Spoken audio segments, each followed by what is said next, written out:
Yeah, we heard about this these rumblings the other day. Um,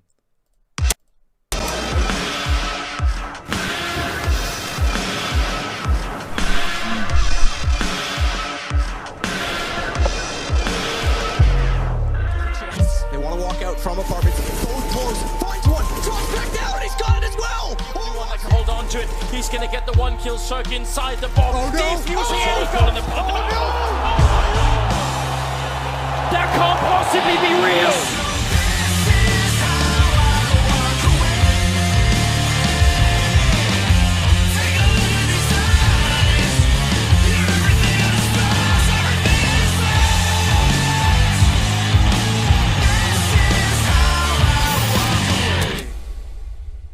There you go. One of the biggest probably the biggest transfer story of the year. Yeah, this is the news that Device has joined NiP. This was being talked about like the last couple of days. For those that don't know, Device actually lives in Sweden, and he has been going out to Denmark to practice. He's been staying in hotels sometimes, and enough's been enough. You know, look, I don't want to tell you that I told you so. I've been telling you, these players have not been happy with how much work they're expected to do. The money situation hasn't been great for them. They've been feeling disrespected by the organization. Their contracts were up at the end of the year. And so, you know, I think there was definitely something that was going to give. I mean, I knew... we'd all heard rumors about Zipniks. I expected Glaive to go, but Device going ahead of time was suddenly these last few days became something of a very realistic possibility. Obviously, the deal's been in progress for a while now, but it's I think the only way that realistically, the only way you can have a satisfied and fully motivated player, and I think, look, we know Astralis has been really fucking struggling for a while. They aren't the same team. And now, by the way, they are not a team. I mean, this is catastrophic. I mean, Device is the fucking consistent superstar, AWPer extraordinaire, guaranteed 20 kills every map he plays, even when they're losing. And yeah, he's had enough. They've all had enough. Those guys, let me tell you, for all me and Thorin have banged on that organization, it has never, and I mean never, been about the players for me. I know Duncan and Device had their thing, right? But for me, it's never been about the players. I got nothing but respect for those guys. Not only were they excellent for so long, the best team to ever play CSGO, the core, winning all those majors, all those glittering trophies, all incredible individual work ethic. They did it with an organization that increasingly wasn't showing them respect, wasn't giving them what they needed, was making very unreasonable demands of them. And they were professionals right up until the end. So this is... I want to say, because I don't know if you noticed it, but on the last By the Numbers, we talked about Astralis floating on the US stock market. Now, what day was that?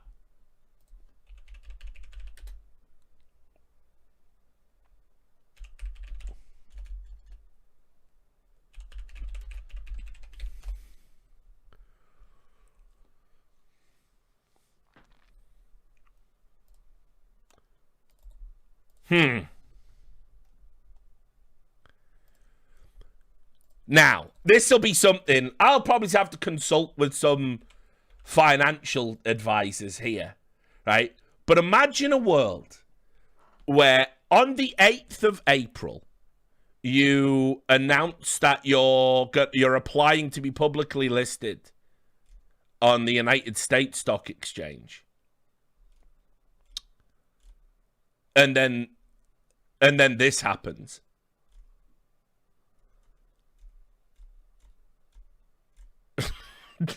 Like, this is fucking catastrophic.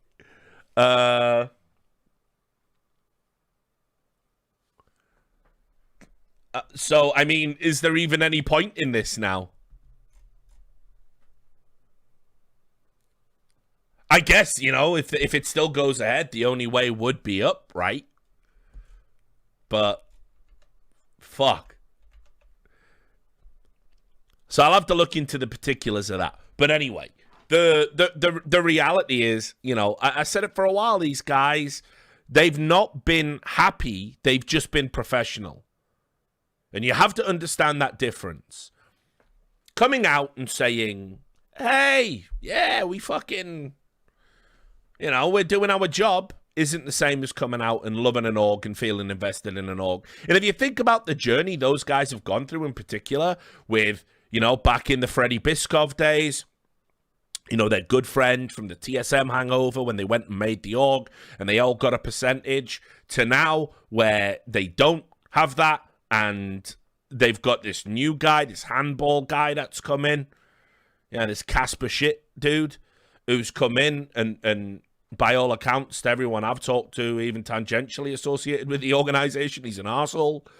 You're having to put up with him basically telling you, oh, right, listen, I know it's a pain, especially during a fucking pandemic and all that, but you've got to get out here and, you know, we need you practicing 8 hours a day in a boot camp scenario or whatever the fuck they're doing, because he only thinks of it in sporting terms. He doesn't understand how to adapt.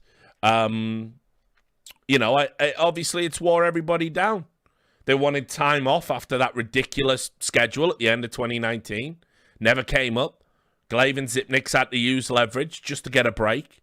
They then bought players that, you know, as part of a wink-wink 10-man roster, basically as scabs. So if you do leave us, we'll just put you on the bench and not pay your salary. And so, yeah, obviously, like, things weren't good over there. So I have no idea what Astralis do after this, because I don't think it's just going to be Device.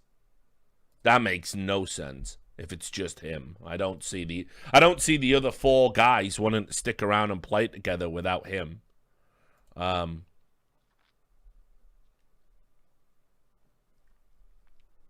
So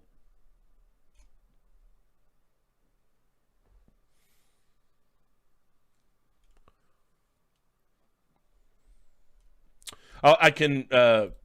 There's a statement here as well. So that will definitely shed some light on it. Here it is. NiP complete Device signing. Down it goes. His departure came after he said some changes were to be expected. And of course, you know, really when the penny dropped for me was when Simple was doing his IRL stream. If you watched the last episode of By the Numbers Live, we went and did a raid on Simple's IRL stream. Me and Sam were watching it for a bit. And he said during that stream that they'd been practicing against Astralis, and that you'll be surprised by the by their roster and the changes that they've made. People will get timed out for even talking about light mode. That's just something we do around here. So just a little heads up. Don't be a fucking dumb zoomer, please. If we cannot. So I'll read you the statement from Device. Leaving Astralis is tough, to say the least, Device said. The boys will always be like family to me, but this COVID era has left me thinking a lot. Where do I see myself when it all goes back to normal? I've lived in Sweden for some time now, speaking the language, and I'm really hyped about this young and exciting NiP project. To join one of the most successful organizations where so many legends have played inspires me. Just see what LeBron James achieved. I like it. He's comparing himself to LeBron. Not great timing on the LeBron comparison based on recent events, which we'll talk about in a week's time. There ain't nothing wrong with that. This guy sort of is a LeBron type figure. I'm all about that life. If you know you're great, fucking embrace it. Just see what LeBron James achieved with the Lakers, for instance, and with the major in Stockholm coming up. To bring that home to Sweden is my #1 goal.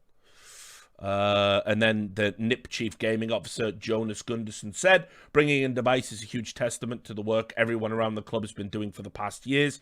We set out on a venture to rekindle the magic that NiP stands for. In this day and age, that means transforming into a modern esports performance unit. That's fucking strange phrase, isn't it? Modern esports performance unit. Whatever. Attracting and retaining the best talent in the game is at the core of that. And Device is one of the very best in the entire world. We're here to stay, and we're here to win championships. The hard work to fill the ambitions that we have has only just begun.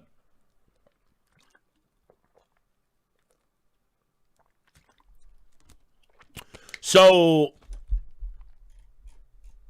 I mean, the reality here is, like, without wanting to, like, be knee-jerk, because I think a lot of people are going to do that and go, oh, well, with the signing of Device, NiP instantly a top 3 team in the world.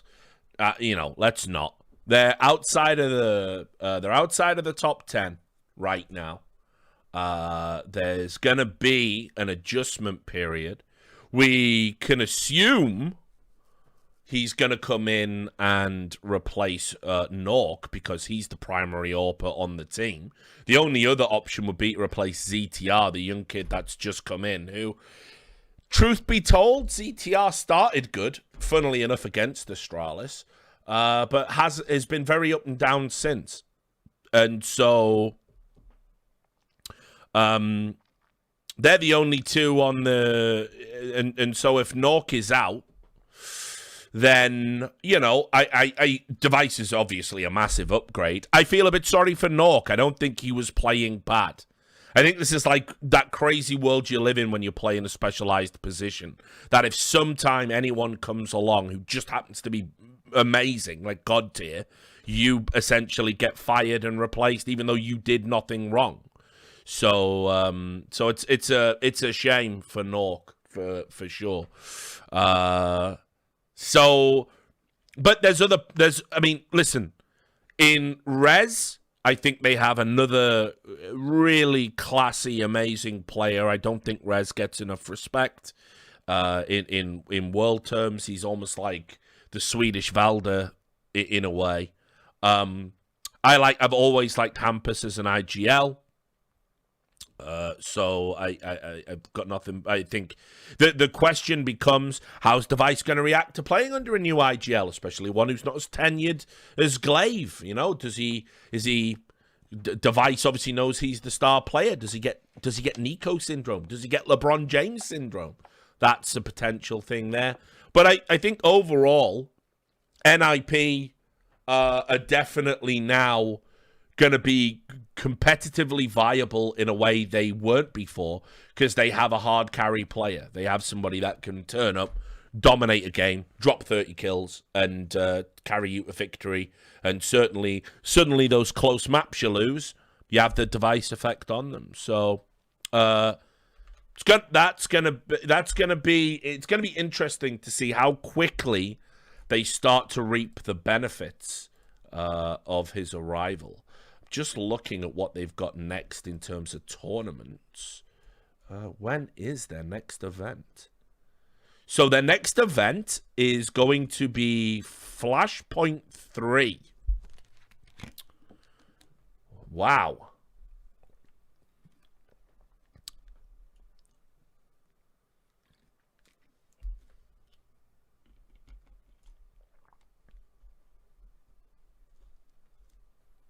and that starts May the 10th.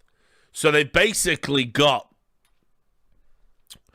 getting on to 3 weeks almost, but just over 2 weeks to sort of hit the ground running. And if you look at the teams at Flashpoint, it's going to be very interesting, actually, just in terms of, the level of competition that's there. It's pretty wild.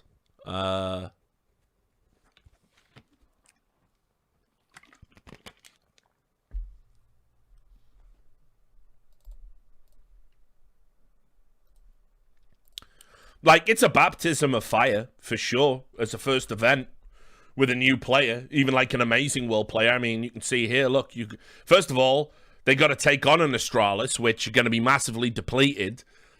We don't even know if the rest of them are going to leave, or, they've got TBA on there. You would have to assume at this short notice, Bubsky's going to have to step in. Dupree will have to pick up the AWP. Assuming this is the team that goes, they'll probably have to put Dupree back on the AWP in the short term. Then you've got Heroic. No one wants to play Heroic right now. They're the only team that can really push Gambit, and I expect them to do very well at this event. Yeah, there's the Esatag. Esatag might come back. They've hinted at that, I think, recently. I saw on social media. So maybe Esatag comes back. Esatag was AWPing at the end of Cloud9, so maybe. Obviously, you've got G2. They just kind of hit a purple patch of form. Not amazing, by the way, but they're looking better without Kenny S. Big, I never know what to make of this team. Vitality are in free fall. And they've just brought in Kyojin, so it's his first event. FPX, as I said, I don't really rate them as a team.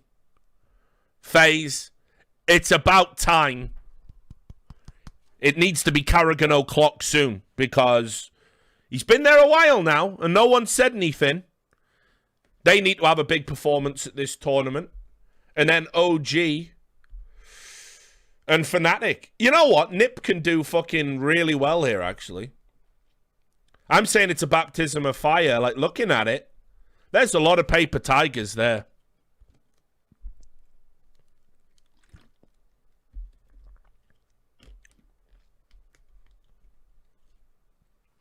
Yep, Device speaks fluent Swedish. He lives there, so that's not a problem.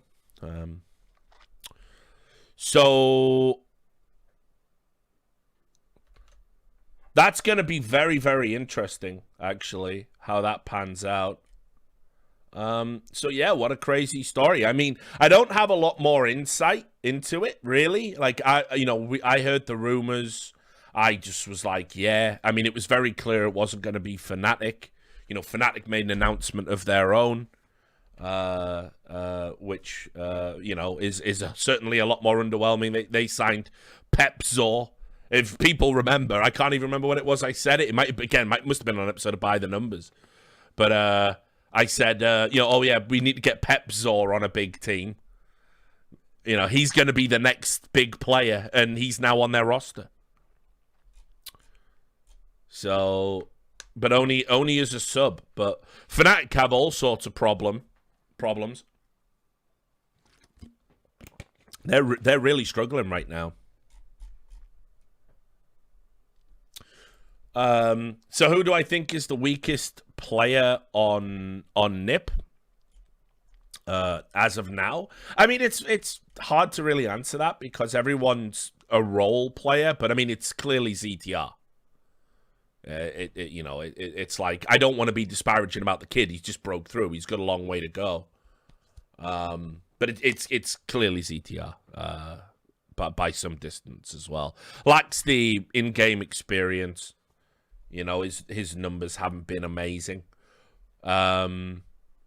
since he joined, but he's only 17, and I bet he's stoked at the prospect of playing with a player like Device. I mean, imagine being 17 years old, you're in an academy side, Twist goes, you end up replacing him because everyone in NiP is super confident in your ability.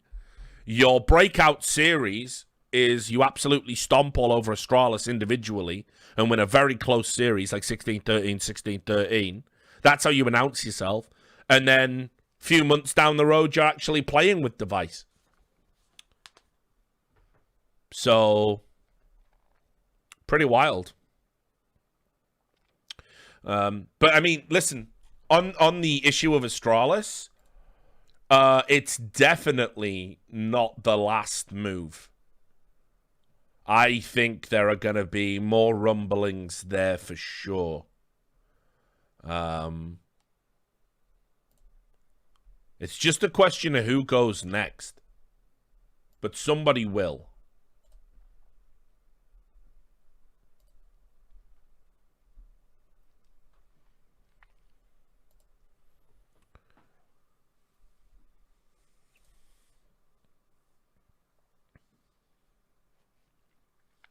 And yeah, my if I was placing bets, it's Glaive or Zipnix. And that would really put them in a tough spot. Because how do you even replace them?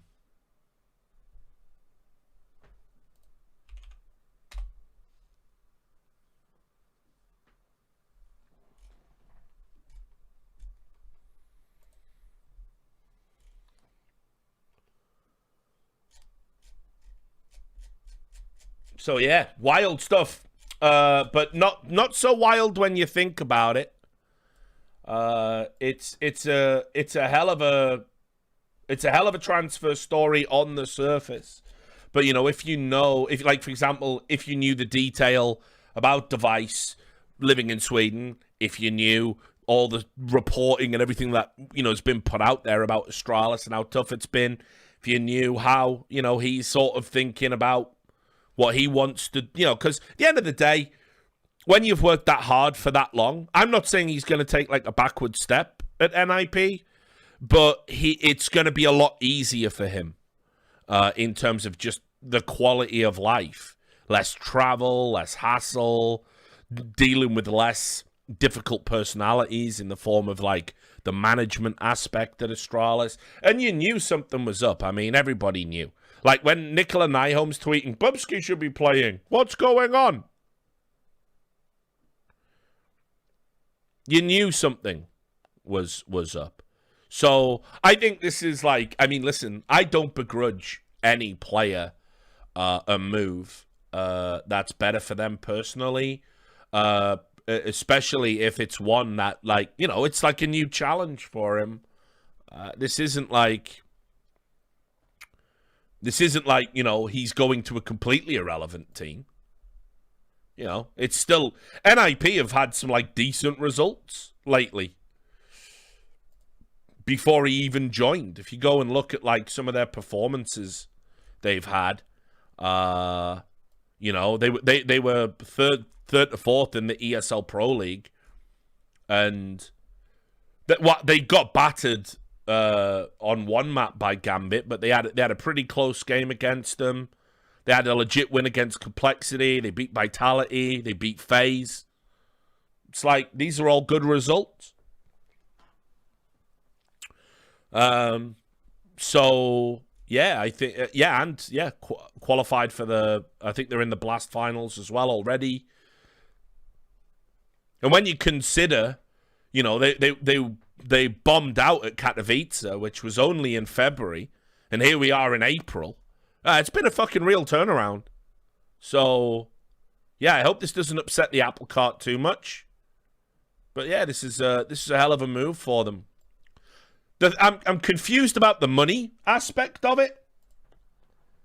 Because, as far as I'm aware, Device was still under contract. There must have been a buyout of sorts. I just don't know how much, and if it's a lot, where did NiP get the money from?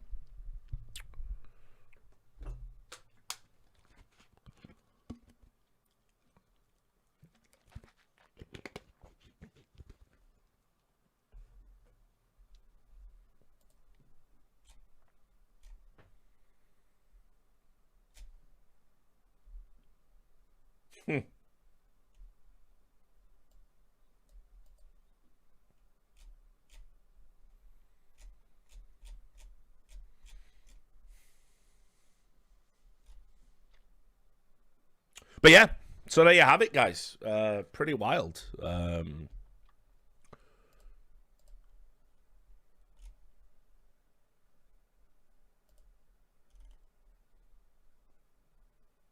I see people are already retweeting out the article I wrote back in 2020.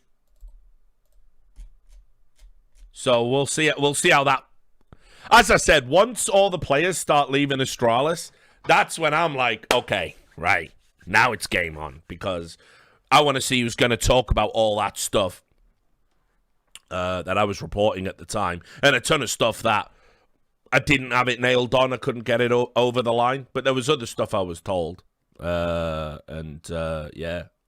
I mean, it's not beyond the road. I can reach out to Device. He's going to be swamped with media fucking requests. He'll probably end up on HLTV like before he talks to me, but I'll hit him up and see if he wants to do something. I've already put out a bunch of media requests for the podcast. I'm waiting on, but everyone I'm hitting up's like, I don't know, it's like everyone's gone crazy. Like, all the players are like doing fucking 50 interviews all the time, so.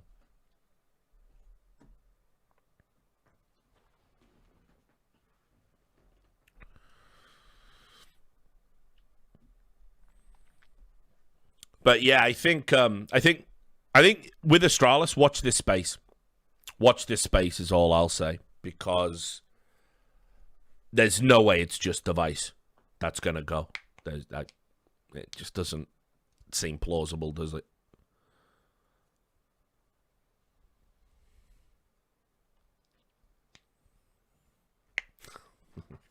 All right, well, that was a fucking pleasant surprise. Glad I turned the stream on now. Reap the dividends of that. Live reaction.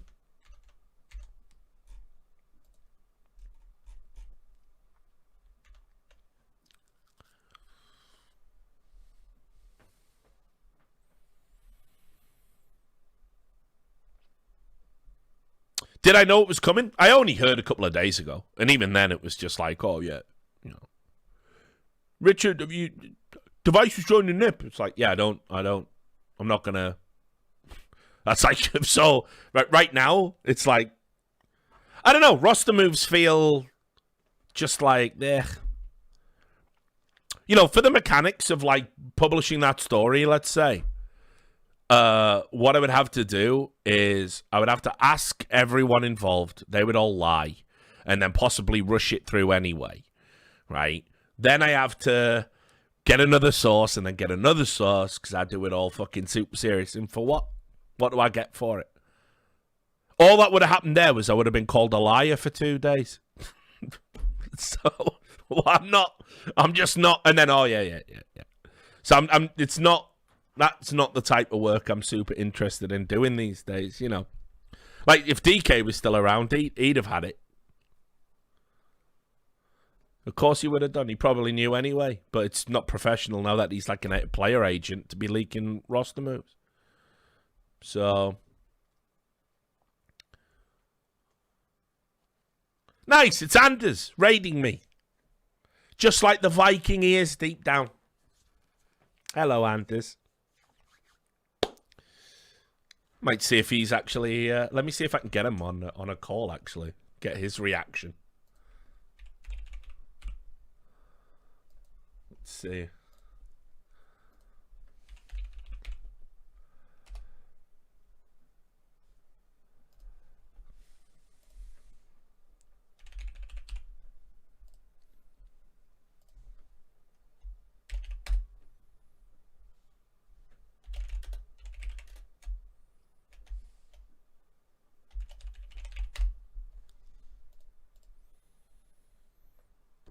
All right, Anders, we're live. Don't say fuck or bugger. Don't swear. How you doing, man? How are you doing, Richard, man? How's everything? Yeah, good, man. What a weird fucking day, bro. Yeah, you could definitely say that. I wasn't expecting it. Although, do you remember that there was a rumor like a long time ago when Fiflaren was leaving NiP that Device was going to be joining? Yeah. No, it's fucking. I do remember that, but obviously, surely it was bollocks back then. I'm actually not sure. I'm actually not sure that it was, to be honest. So, you know, like I think there was some talk about it back in the day. So I don't know. Could have been. Could have been. That would have changed history just a little bit, wouldn't it? You know? Oh, hell yeah. So how you been anyway, man? I feel like we'll talk some more about this move and what it means in a sec, but I haven't talked to you in a few weeks. So. Oh, man. I've been doing like a full-on, like, you know, whole inventory of my whole life. I've like I'm trying to like put down like the different pillars of what I know I want to do. Like, I want to stay casting. I know people say that it's time to like, you know, like, people should, you know, escape from the casting world. But I love it, so I want to keep doing that. But I've just realized it can't be the only thing. That has to be like some kind of you know, like a secondary thing. And I'm just trying to figure out, okay, what are those other things that I could like, you know, spend my time on. So that's been like the last 2 or 3 weeks for me, and it's been real hard, I think. But it's probably, you know, it's worth doing, right? Yeah, you got to diversify, keep yourself interested. You know, I'm ready for some new projects myself in just a bit. I mean, as I was just saying to the stream, I'm gonna be. I've agreed to another event, so I'm back in the game. So I'm going to do it for a little bit this year. Basically what I'm trying to do, Anders, is worm my way back into the major. That's what I'm trying to do. You should. That'd be fucking sick. I would love that. Yeah, so I'm going to, like, you know, do some up-to-date events. Try and make the community like me again. Right? By doing some events and doing some good work.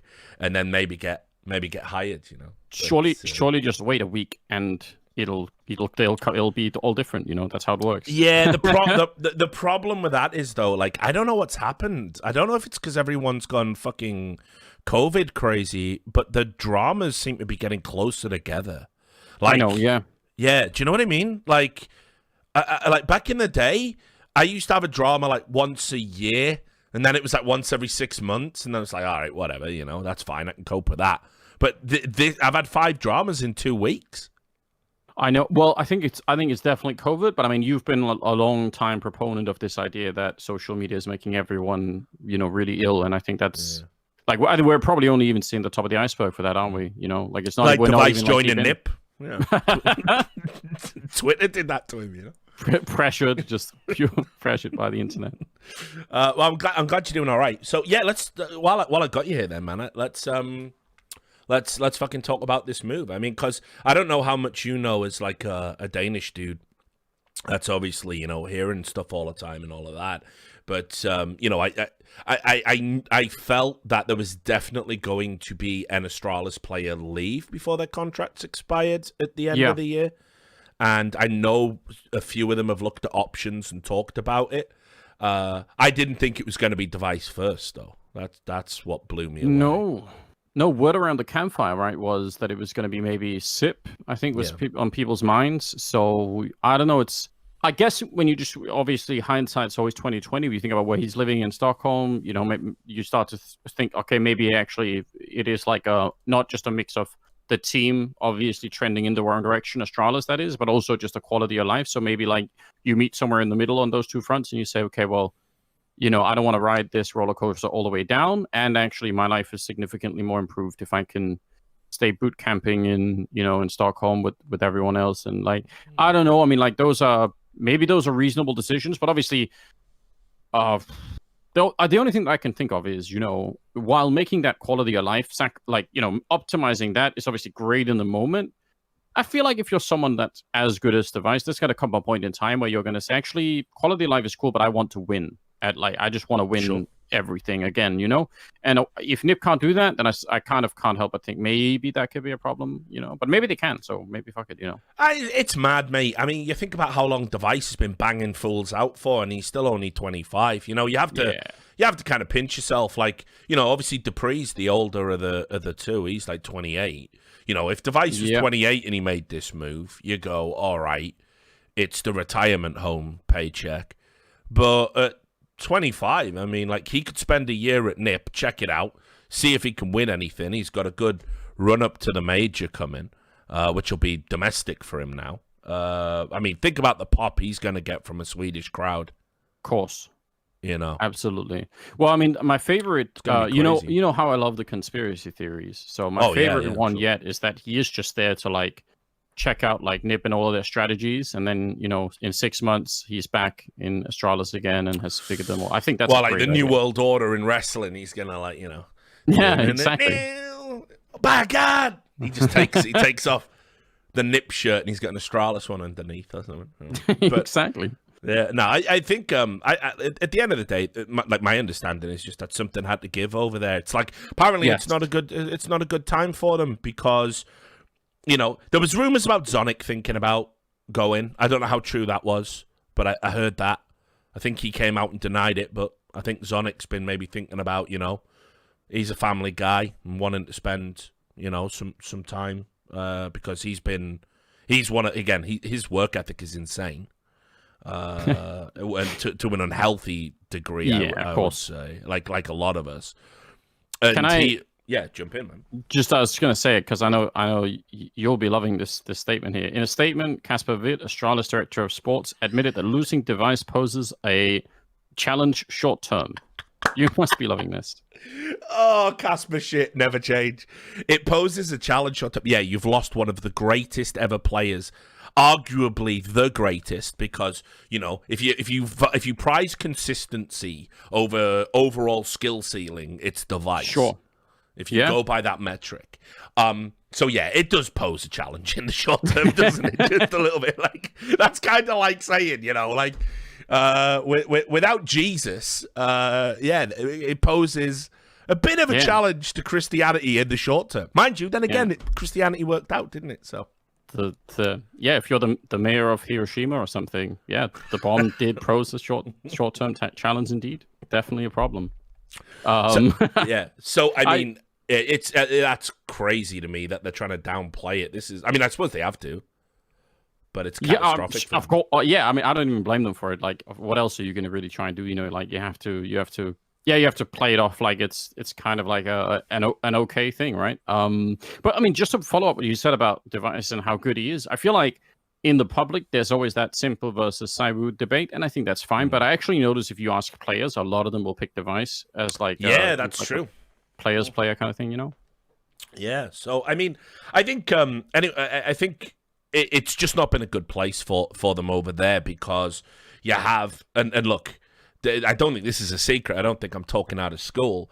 They are very regimented over there. It is not like, when you see like the fun teams and they're all having a good time and they're all like high-fiving each other and, like you saw Heroic jumping up and down at their little boot camp and stuff and they all look so happy. That's because they've been itching to get into that environment because they've just been playing from home. It hasn't been as regimented. Astralis, it's been, we've got an event. You're in a boot camp. I expect you to practice. It's contractually mandated. You'll practice X amount of hours a day. For Nikolai, he's been having to like travel from Sweden, and I think all of this has taken its toll. And then you combine that with not winning. I was gonna say, yeah. That's the part that's really rough, right? When you because you can justify a lot of it even internally to yourself, but as soon as you start to break the other way. Yeah, all of that just feels like it's grinding on you every day for sure. I mean, and I think as well, there's maybe that contrast is slightly less now that we've got this COVID situation. But even before then, if you have this like mega regimented team, but you're talking to all of these other people on the other teams, really well, and they're saying, let's go to the club, let's do all these things, let's have a good time, like and you're sort of like the kid that has to say no, like mommy says, gotta be in bed by 8, like that could be really frustrating, as a contrast to your life. Yeah. So I've said it many times. I don't begrudge players when they make decisions like this. If it comes after a very prolonged period of excellence and a prolonged period of like unbelievable hard work, and the Astralis players have done things to themselves that almost there's a reason they're the best. No, there's almost no. I haven't seen a team work as hard as Astralis since the first wave of the Brazilian breakthrough. Yeah, with Luminosity.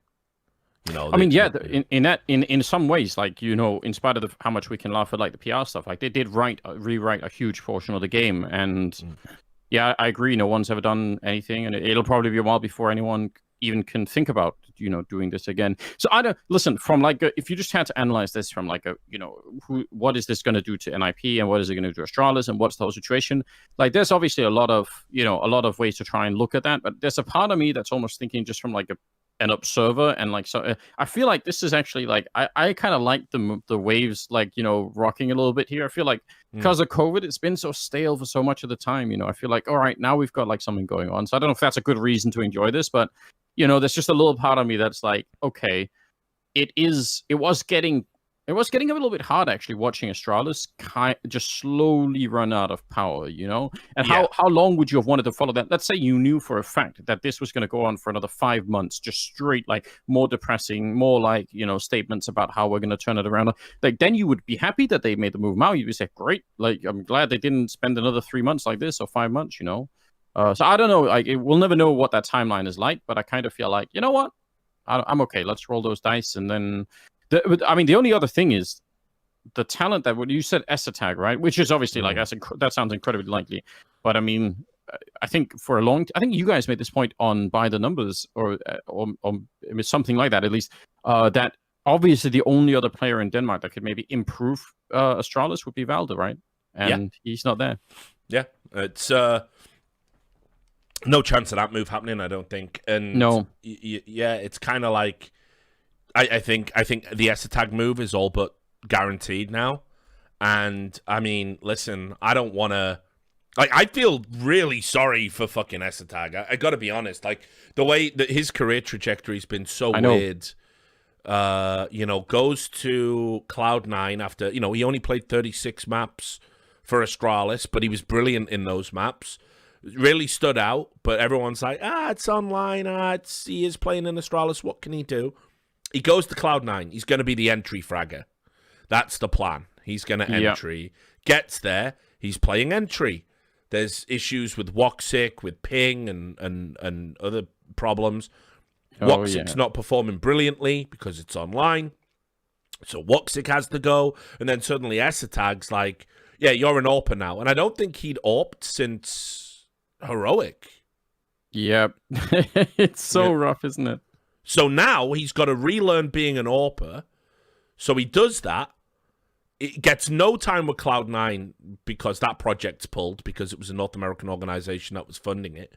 Now he's had some time out of the game, waiting to see what his next option is. And now he goes back to Astralis, having already been there, but this time not playing with Device, replacing Device. Yeah. Fuck that. I wouldn't do it. How do you win? Yeah, it's a very, very, very good chance, and you're going to be. It's going to be directly matched with Device. Like every analyst will say, "Oh, let's look at Devices, you know, opening. Let's how that works," and then look at Esatag, and you're going to be matched 1-to-1, right? It does feel like if the Rolling Stones like cancel a concert, and here you are walking up saying, "Well, we can give it a crack and keep your tickets." It's going to be really tough. I think one thing that I will say, and I think this is not the thing that really fans will care about on really any level, and I'm not even sure if I care about it that much, but there's one like hidden element, in my opinion, to Esatag that no one seems to be able to get put into play. But could even be a criticism of the rest of the Astralis players. Now, I like all those guys, obviously, but they're just not particularly built to be a lot in front of a camera and doing, like, you know, content and talking and saying, you know, hey, come check out my house, like, you know, here's my gym routine. They're not really that well made for that kind of thing. And Esatag's English is actually incredibly good, and he's like, you know, you wouldn't even know that he was Danish. And so I feel like you could go really far with that. Now, I don't want them obviously to turn him into an influencer / player just for the fun of it. But I don't know, like if I was picking him up, I would consider that some kind of bonus that I was getting without paying for it, probably, as like, you know, we can actually do a lot with this guy if we really wanted to. So I don't know why other orgs haven't done that. Maybe they didn't have a chance in Cloud9, I don't know, but he's got, I think, some skills in that region that most people just don't even appreciate, you know? Yeah, it's gonna. I don't know, man. It's just like the problem you've got is like he's gonna be really gun shy because in the sense the hate that was poured onto Cloud9 was unreal, and I want to get some of the players on a podcast just to sort of talk about it from their perspective. I don't know who it would be. I'd love to do one with Esatag, although if he goes to Astralis, I think there's probably a high chance they reject my media request for obvious historic reasons. Yeah, but maybe Floppy would, honestly. Yeah, I think Floppy's a good shout, and it'll double up as Valorant content, which I always love that. Whenever I do any Valorant content, everyone on the Valorant subreddit goes, don't let him be in I'll go where I want. Guys, I'll go where I want. I am esports Jesus. I go where I want. But anyway, I mean, like imagine being... Wait. Just to finish that, obviously walking on tears instead of water, but yeah, go on. Yeah, yes, the tears of fanboys and just surfing along, like fucking the Silver Surfer, fucking the Iceman dude from Fantastic Four. But anyway, point is, like, imagine being in the headspace where you've already been despised in one team, and now you're in another. You're replacing a legendary player. How much time's he gonna get? He had no time in Cloud9 to even learn how to AWP. No one was willing to give him that time. Now, not only does he have to carry on doing that, carry on that journey, he also has to be better than Device. I almost feel the way you stop this being a psychological factor in the team is you put Dupree on the AWP. Remember when Dupree AWP'd for like that? Sick. Yeah.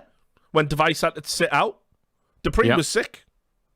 Yeah, I thought it was really impressive, and I've seen it since. You know, I don't know how it could be very different if you asked them to do it full time, but I'm kind of actually in on that idea. I think that's a good idea. Let Dupree do it, and then give Tag a little bit of room. But you know what?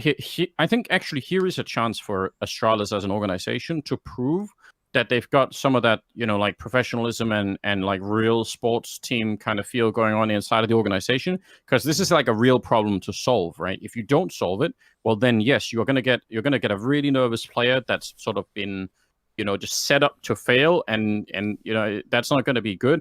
There is actually a direct analog, and it's kind of interesting because that's exactly what, you know, the NiP guys were in, the current, you know, young guns on that team.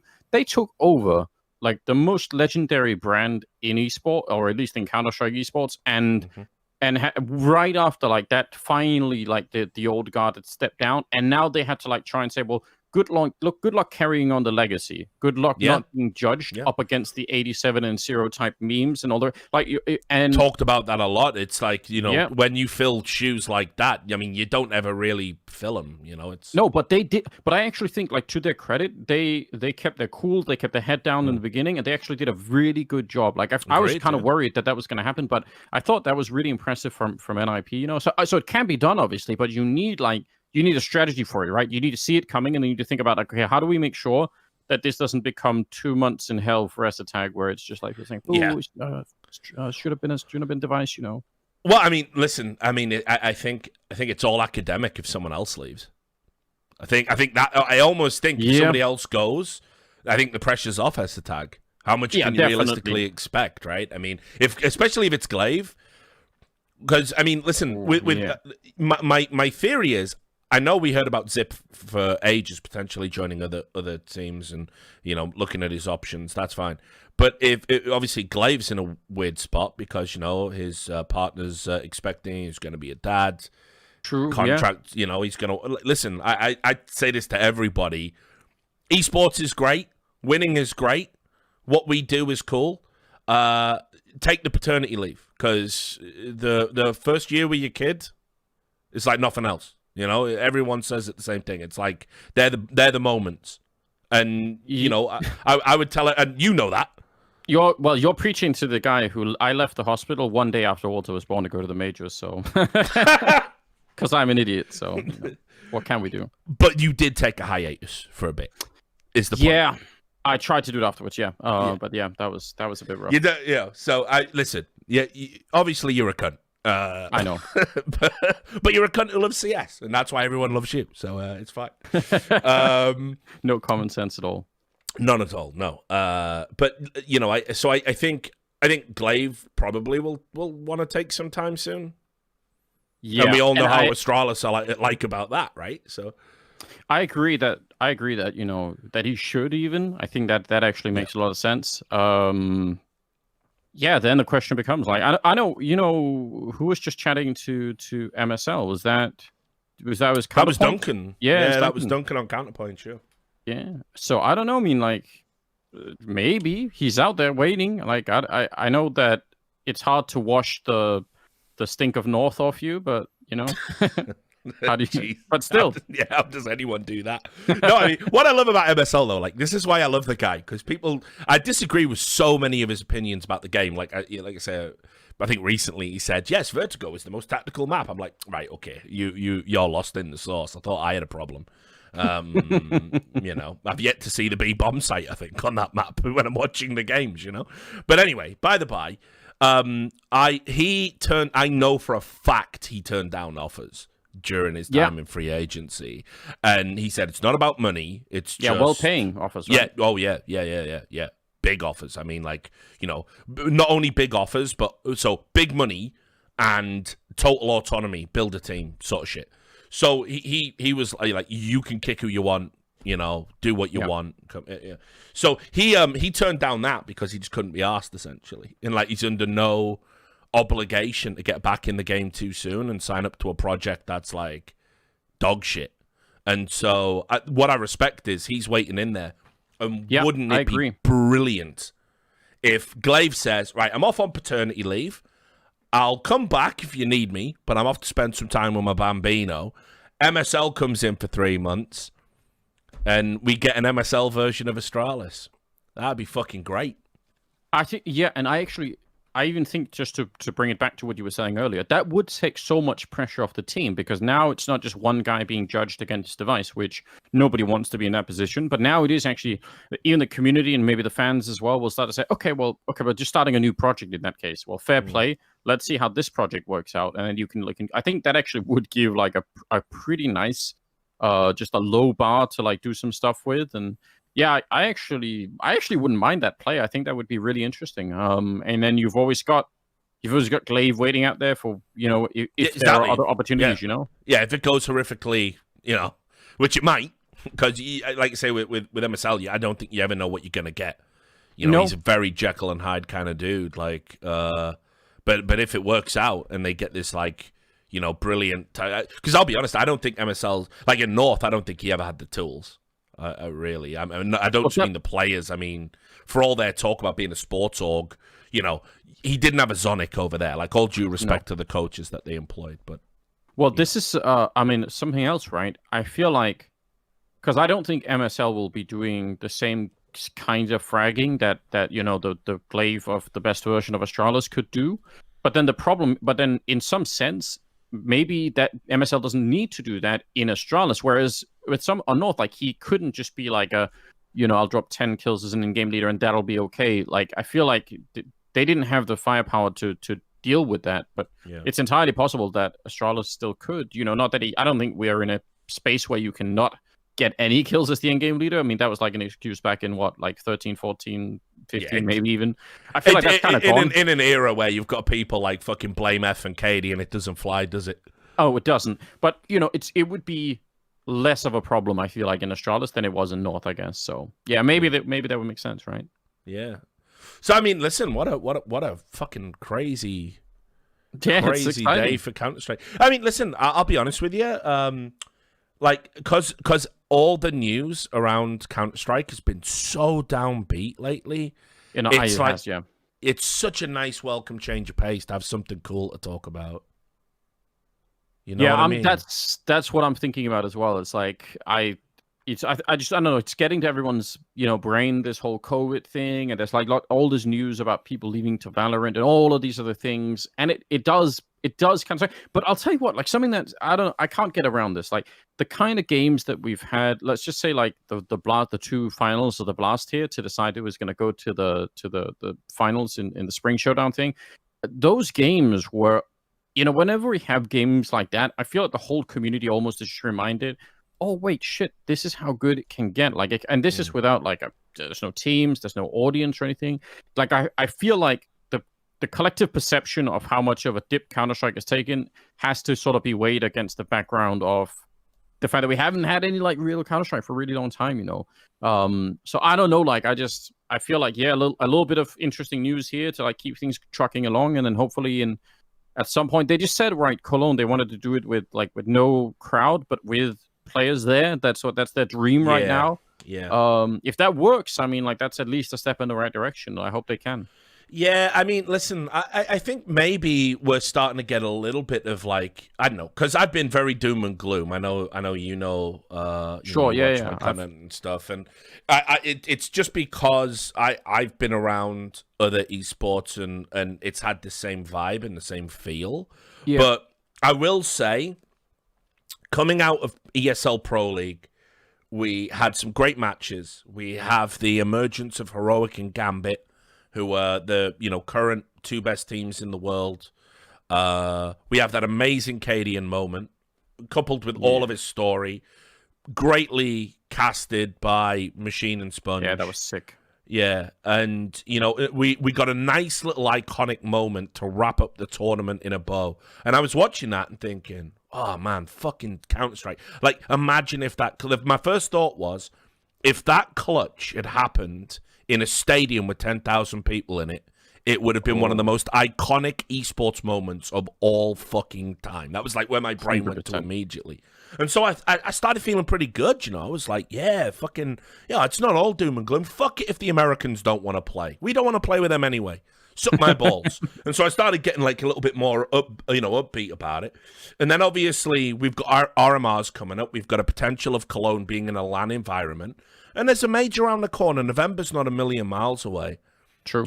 And if we get a sick Stockholm event, if we get an unbelievable, PGL, sick production, great crowd reaction, and now with this news, we have a very different prospect of a potential Swedish team emerging as being a genuine competitor for an event. I'm not going to say they are yet. I'll wait and watch them. I'm not going to get carried away. But let's say they do. Let's say they have a great 3 months and devices banging everyone's heads off.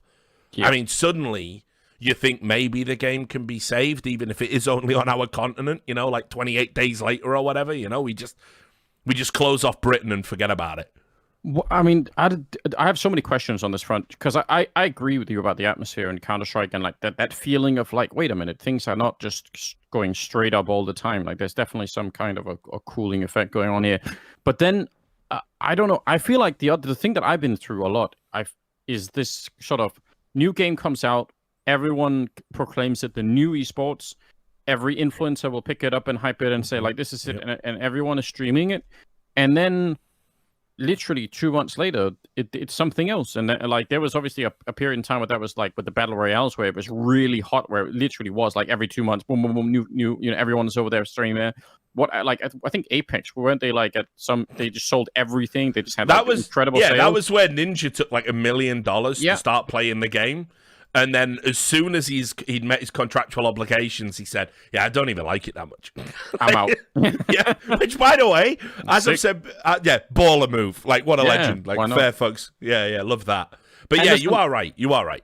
I mean, there is just that influencer economy going on, and it's, I don't even necessarily, I don't know what to think about it. I just have to accept that it's there. But I think, I sometimes wish that the Counter-Strike community on the whole had some more, like, just a slight bit more, let's say, like, self-respect or some sort of foundational respect, saying, yeah, but Counter-Strike is not like that. It's not that it can't be touched by it, or there could be a lot of, like, waves going around, and, but all the rest of it. I feel like it's almost like, by definition, we just have to, like, put ourselves aside from all of that. And I don't know for sure if Valorant could be, that thing. I mean, I don't want to throw rocks at those guys. I don't think that's reasonable, but I'm just saying that we just don't know yet. That's the problem, where there's no way to know. It could just as well be that, 3 months from now, Epic Games comes out and they say, well, hey, hold on, we want to be in on this FPS stuff, and we're not just about the battle royales, and plus Fortnite is going the wrong direction. So, maybe we want to try and challenge this a little bit. I mean, they certainly have the money for it. Of course they can do it, and of course they want this fight anyway, right? Because they just want to fight everyone, don't they? They're trying to they have to fight Valve and Steam at some point, obviously. They have the Unreal Engine that they have to there's just a lot of stuff going on, I think, in that space. And if they pump that out there, then where who's to say that Valorant couldn't suddenly have half the team say, oh shit, we're gonna go play that other new game, and now we've got this weird fractioning going on. I just feel like Counter-Strike has proven that it is not part of that game in the same way that most new titles are. So yeah, I for me, the thing that worries me though, and this has always worried me as a prospect, is that PG-13 Counterstrike. Because obviously it's an adult game. It's about a cop, taking down a terrorist who's trying to plant a bomb, and you have headshots and you have blood. And we've already ran into problems like in Germany and certain countries that are a bit more censorious about video game violence. It's always, basically, Counter-Strike has got away with the themes it's had in a post 9/11 landscape because it's so fucking good. Yep. That everyone's going, yeah, but there's nothing like it. For years, we've got to be the cool rock stars of esports in that we have the adult game, the adult themed game, and it's so good and the moments are so hype and so many people love it. We sort of get away with it. Well, now with Valorant, you do have, because people thought it might be Overwatch. It wasn't, of course. Class-based shooters, very different thing. What Valorant has done, it's got a bit of class-based stuff in there, but it's still essentially Counter-Strike, and no one's planting a bomb. They're planting a spike. No one's getting brutally maimed by, automatic, machine gun fire. They disappear. They just vanish, They phase out. The guns don't look so real, Yep. It's all very cartoony, and as a result, I know from talking to North American owners, sponsors are like, if we had to have our name associated with one game, can it not be the one with the terrorists in? And suddenly there's this new dynamic that I've said for years. I don't think, first of all, I don't think we should have to change. I think there's an inherent hypocrisy in a world that says we don't want adult-themed video games, but we can have adult-themed movies. It's art, it's a media. We're all over the place in terms of what we prioritize. Oh, but we can have violence, but sex is a big no-no. It's like we do crazy shit. Just to follow up on all of that, right? I mean, there is we have the UFC where people are, regularly bleeding on the sponsorship logos and the entire, let's say, culture around that and the fan base. They just absolutely accept it, and everyone else does too. And people just know it's a part of it, and it's cool, and it is cool. So and think about the sanitization process it had to go through over many years to even get to the stage it's at now, where it is still massive, strong dudes and now women punching each other in the face until someone can't take it anymore, or putting you in a submission hold until you go to sleep, or I wrench your arm. This is brutal, and yet it's a mainstream sport now. Yep, and I don't know, like this. I always go to the UFC / Counter-Strike, reference whenever people want to like talk about what's going on outside. But there's something else here that really annoys me about the whole culture, and I don't know how to change it. But I think you're right that, in some sense, I imagine that if we wait around for long enough, then the rest of the culture will come around to our side. Now, I don't know how long that is, but I feel like at some point, more and more people will grow up, with this. And I mean, obviously, it sucks if it's 10 or 15 years into the future, but I just feel like someday there's going to be enough of a base culture in this that people will just say, listen, if you don't like this, just go away and let us, do this on our own. But there's something else that I don't understand why we're doing it. This is not just in Counter-Strike, but this is broadly in all of it. When it comes to like the money side, that obviously everyone knows is still yet to be figured out in esports, just broad across the board, right?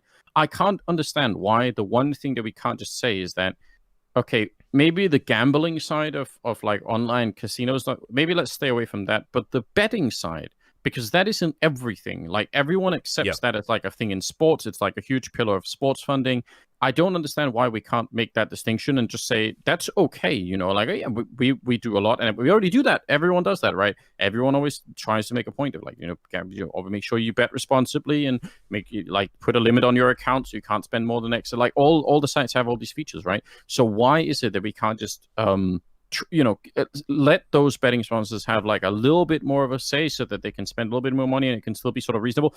Because, as a contrast to that, when I go watch regular TV, which still for some fucking reason has this aura around it of like professionalism and legitimacy, and like this is where like things are legit on TV, like I don't know why that is even the case. But when you watch that, what are you watching? You're watching casino apps, you're watching microloans. Hey, do you want to give your kids some Christmas presents, or even if you have no money, well, you could just borrow at this 20% interest rate. Those are the kind of shit that they're like is selling on TV, and they don't even care. So I feel like we're holding ourselves to this weird standard over in esports that no one else is even trying to get close to. Oh yeah, I know. We totally do. We do it. We do it in a bunch of areas, and yeah, I don't know, man. It's like. I think I'm proud sometimes of the like standard we hold ourselves to. Like, for example, with the Neom stuff, Formula One. Yeah, I think that Formula One just took Neom on the chin, and no one seems too angry about it. Yeah, that was just accepted. Like, cool. Yeah, but I mean, I guess many of their races are in places like Saudi Arabia and Qatar and shit like that anyway. So yeah, they might, that might be like a thing that if they open that door, that's going to be a problem, right? Yeah, and so they are in a position where maybe they're already too far down the line to sort of push back on any of this, and we're not. But that's why I think it's important that whenever these things come up, we do have the conversation, and if necessary, we do take a stand. We're in a position where we don't have to just do what sports does, because. Yeah, because that's what a sport does. Like, we're in a position where we can do things completely differently, and we should feel vindicated by what we've seen during the pandemic. For example, think about how good the average esports broadcast is compared to like the average fucking TV show now, where like you go on a sports broadcast and everyone's at home, not in the studio. And joining us live now on Zoom, and they've got their fucking in-ears in, and they're talking dreadful. directly into their laptop, and it's like they were even doing the late night fucking weekend talk shows in America, like the Colberts and stuff like that. We're doing that for months, and it was absolutely fucking awful. Meanwhile, we're like, yep, well, we've been figuring out how to use XSplit, so here's a transition, here's a fucking stinger, here's a pre-recorded video. The average bedroom broadcast in esports pisses on anything the mainstream media does. And that's what I mean. Like, I think we've built something amazing over here, and we don't need to keep going down the road. Like, we don't need to emulate them. Time and time again, we prove that they want to emulate us. They come to us now. So yeah, I agree. Oh, and just on the late night stuff. I mean, one of the worst things, obviously, is watching people who sort of try to do the same kind of humor, but with no audience laughing, and that's hard to watch. That's real hard to watch. Because they do exactly those monologues. They do the pause for laughter. Yeah, but no laughter's coming. Yeah, it's like it's fucked up, dude. It's like really, it's really unsettling. Reminded me a little bit of you ever seen The King of Comedy with Robert De Niro? No. Oh, dude, right. So if I remember rightly, I think this was the film he did straight after Taxi Driver. Or it might have been, I think it was that. Anyway. The Good Days. Yes, but obviously this is like his sick run where he had like Taxi Driver, Raging Bull, King of Comedy, all of this stuff. But King of Comedy basically is about this guy called, Rupert Pupkin, who wants to be the late night king of comedy. He wants to be a TV host. He wants to be a stand-up comedian. He wants to be a celebrity. But of course, he has no charisma, no talent. And all he really has is the delusional desire that he's going to get there. And it's super prescient. It predicts even things like, online celebrity, social media to a little bit of a degree, mad mental illness. So it's a crazy film in terms of how on the nose it is about celebrity culture and where it went to. It's like super ahead of its time like that. But basically there's a scene where he's doing a monologue. He's practicing his monologues in like his creepy dungeon where he's got like fake guests. and watching the late night talk shows was like that scene. It felt so artificial and unsettling. Oh shit. All right. So, I'll put it on my list to watch. I feel like I don't know enough about that time in his career, so maybe I could go back. That's the only time in his career that matters. Like if you're watching Rocky and Bullwinkle and going, this De Niro guy's cool, you're missing out. But look, obviously I won't keep you too long. Let's just to wrap up the Valorant talk. Yes. I think you're right. We're still not certain how much of a viable competitor it's going to be. I think one point that has to be noted, and you're already alluding to it, is the influencer culture has definitely inflated the numbers beyond where they would be organically, because you've seen 400,000 people watch the last tournament, and then when you actually break those numbers down, you know, it's like 100,000 were on Ninja's co-stream, and 80,000 was on Pokemane's co-stream, or you know, whoever it was. Double that short, isn't it? Yeah. That's how I feel. Certainly, there are some other problems. I mean, like I again, like I'm not. I really don't make these predictions to people either one way or the other. When people say it's gonna fail or like this is gonna replace this other game, like I just don't think I don't like that anyway. But there's a problem that I pointed out because I actually went to visit Blizzard when they were doing like the beta version of Overwatch, and the reason that I did that because I wrote some people that I found in Blizzard. I said, like, if you guys are interested, I'll come and I'll try and say what I think about the esports side of this. Like, I don't know anything about the rest of the game, but I just, I feel like I have a little bit of background in this. I'll give my opinion. If you think it's valuable, then, then that'll be cool, right? And I guess my criticism in a way, or the flag that I was trying to plant with the people that I spoke to in Blizzard at the time, I think it was actually Jeff Kaplan that just left, right? Yeah. Tragically. So another one bites the dust over at Blizzard. I know. It's really upsetting, isn't it? But I think it was him that I actually talked to at the time, and I tried to sort of plant this flag saying, what do you do when a character like McCree can one-shot people, except maybe for the stronger characters, but all of the light sort of medium characters, if you can one-shot those with headshots, then the people that come from a Counterstrike or Quake, something type background like that, they're going to wreck everyone else. And that can be fine. In my opinion, that's great because, high skill ceiling, that's awesome. But if the culture of the game is one in which people, you run in, let's say if you are the McCree, then obviously that's fun. But if you're on the receiving end, it really, really matters a lot whether or not your perception is, man, that guy was sick, I want to be like him, or whether you say, man, that hero is overpowered, I want it changed. Like, those are two different reactions to the exact same kind of play. And I feel like because of like the weird evolution of Counter-Strike, we've landed up in the, man, I wish I could get that good with the AWP. Like kind of like people take it as an inspiration most of the time. I mean, when we're not complaining, obviously, yelling at the microphone on our team and shit. But really, there is that feeling. And I think it's really hard to jumpstart a game into that culture. I actually think most games start in the other culture. And so my challenge or the flag that I was trying to plant was just something like, what do you do? How do you, like, you have to have a plan in responding to the community. And you can either tell them, listen, this is about, competition. So someone being this good should be rewarded for it. And we want to teach you how to become this good. We don't want to lower the ceiling to your level. And I think Valorant has yet to prove that I could see it running into the exact same kind of problem. And fair. I think it's a solvable problem, but it's just, I'm kind of just watching on the sideline. I mean, how's that going to play out, Yeah, I mean, look, I think they definitely have an issue CS doesn't, in the sense that it's harder to balance that class-based stuff. Yes. A lot harder. Every time, and plus, because it's Riot, and they're already doing this, they're going to introduce new agents with new abilities.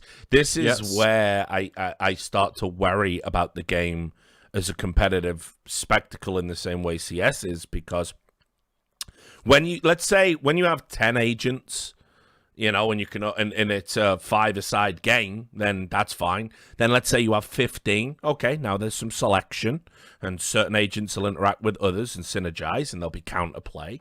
Now we get to 20. Now people are saying, well, actually, this one is too overpowered within the context of what everyone else does.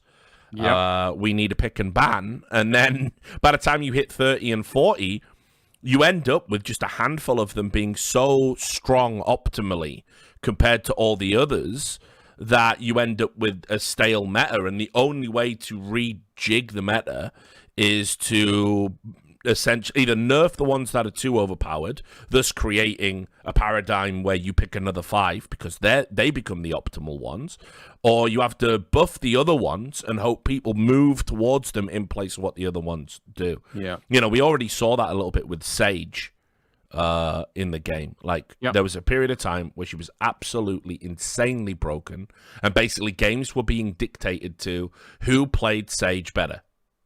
That was it. Yep, that's well.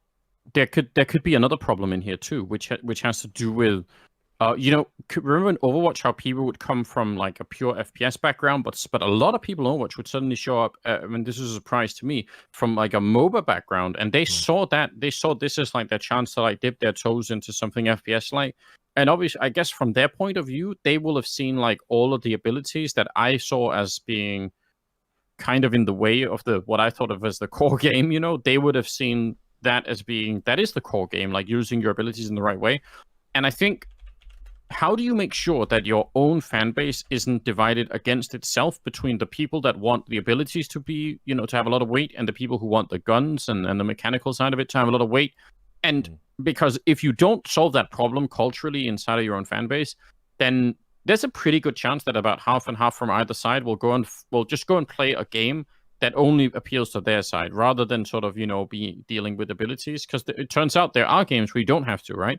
So I think all of these things are solvable, and I don't want to try and discredit Riot in terms of like saying like, they can't solve this, or it's like anything. I just think it's a very, very hard problem to solve. Like I think way more than people maybe realize. And again, that problem is just compounded again by the influencer thing, because you have like a bit of runway right now if you're Valorant, where you launch the game, and I'm not going to say anything. It seems to be a very good game. Like everyone I know that plays it really likes it. So I have nothing to say against that. It's a great game. Now, the thing is, it has no competition from anyone else right now. Like there's nothing really on the market. Like there's nothing on the horizon, and it's still got like new, fresh feel. And you've got players coming over from Counterstrike, and teams leaving to join. Like it's all just kind of like clear skies ahead at the minute, but that's not going to be true forever. And if you have some of these fractures in the fan base, and then now you've got like some other third competitor that isn't just Counter-Strike, I don't know. I think it's interesting. I actually do the opposite of what people expect, because I've noticed when people come talk to me about Valorant, they have this expectation that I'm like secretly wishing that it goes up in flame. Yeah, I feel the other way. Say that, yeah, people say that about me too. I don't know why. I want the opposite to happen. I want them to do really well, so that we in Counter-Strike are forced to do even better. Like maybe Valve too. We can always dream, right? But just in general, I think it's good. If Valorant becomes a really successful game. I am a little bit more optimistic as well, because 5 months ago I did that fucking doom and gloom stream, which I called "Surviving the CS Apocalypse," the CS Esports Apocalypse rather. Yeah. Since then, I like to say, well, first of all, Valve reached out and said they watched all 6 hours of that stream. That's impressive. Yeah, which, I mean, fuck, I don't even like listening to me for 6 hours. And they said, hit us up with some more of your suggestions, which, by the way, I never got around to doing. I said I would, and then I was like, it's probably a waste of time. But since then, they've implemented stuff that I had written down to suggest, which was like with the RMR. I think what they've changes, for the VAC bans. I think they've done a great job there. I'm also hearing, I agree. I'm hearing word that that's not going to be the end of it.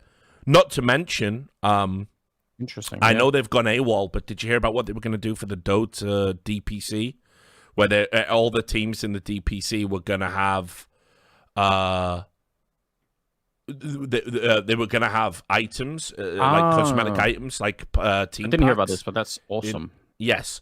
Now, I'll add, they're fucking AWOL. No one knows where they are. Sure. But they were meant to be putting them in. Okay. And well, I mean, I had this. I've been joking about this with a couple of people, for a while now, because people, obviously, the money side of this has to be solved from like a bunch of different angles. Like there are teams, there are obviously, the tournaments and all the rest of it. And I've been saying, why don't we just, like pool our money and just buy Counter-Strike from Valve directly? Because if you were in charge of the skins and everything else, then actually now you've got a really functional business, I don't know how much money it would take, but maybe we can find out, because I feel like it is in there. Like the power to do some of these things really well is definitely there. Dude, imagine when I log into Steam and I open Counter-Strike, right? Let's say when these cosmetic items are in, the game asks me, hey, are you interested in esports? Yes or no? You click yes. It immediately, the UI changes to an esports mode where it has like a live match ticker or something above the top. and it says, hey, which team do you support? And you go, oh, I'm a Team Liquid fan. Boop. You click on that, and then it like has a little link where I can go to the Team Liquid in-game item cosmetic store, and I can buy gloves, and I can buy rifles, and I can buy, you know, whatever the fuck. And Valve are taking, fuck it, take 70% if you just put this shit in the game. I'll give you permission, Valve. Rob me fucking blind. And then 30% at least is going to the orgs. And the bigger orgs, that's going to be enough to bring them back to the game. Yes. That money alone will justify having a fucking CSGO team. But what we've got at the moment is every RMR or major, Valve drops a sticker capsule, and it's the same every time. And it's got and everyone who is making money off these will tell you the first time you're included is the most money you make, and then it's diminishing returns, you know, right down the line because it's the same product. Yeah, I agree. And I mean, I think so I was having almost a similar conversation with regards to content in the Counterstrike community, right? Because as we all know, there isn't a culture around that either. People don't really watch a lot of content in general. And, you know, they could do something similar. Like you open up the Counter-Strike, you just open the game on the front page right now. What is it like? An advertising for the current operation, basically. But there could be one which has like, you know, a community content tab that people could sort of find. I don't know how they would curate it, but there could be something there where that could help to sort of throw that out there, because that would really help out a lot too. And that goes to the, let's say, the culture of the community. It really matters, you know, if we have like our own sort of content creators that can do some stuff, and, you know, and they get more than like 2,000 views per video, right? That's important long term. And I don't know, I feel like it's not that we don't have the players or the viewers, or like we have enough people involved in this, but we just don't have that kind of, you know, maybe it's also because our community is split between HLT and Reddit in some weird way, and that's not a super functional relationship either. Like there's definitely some problems there, but I don't know.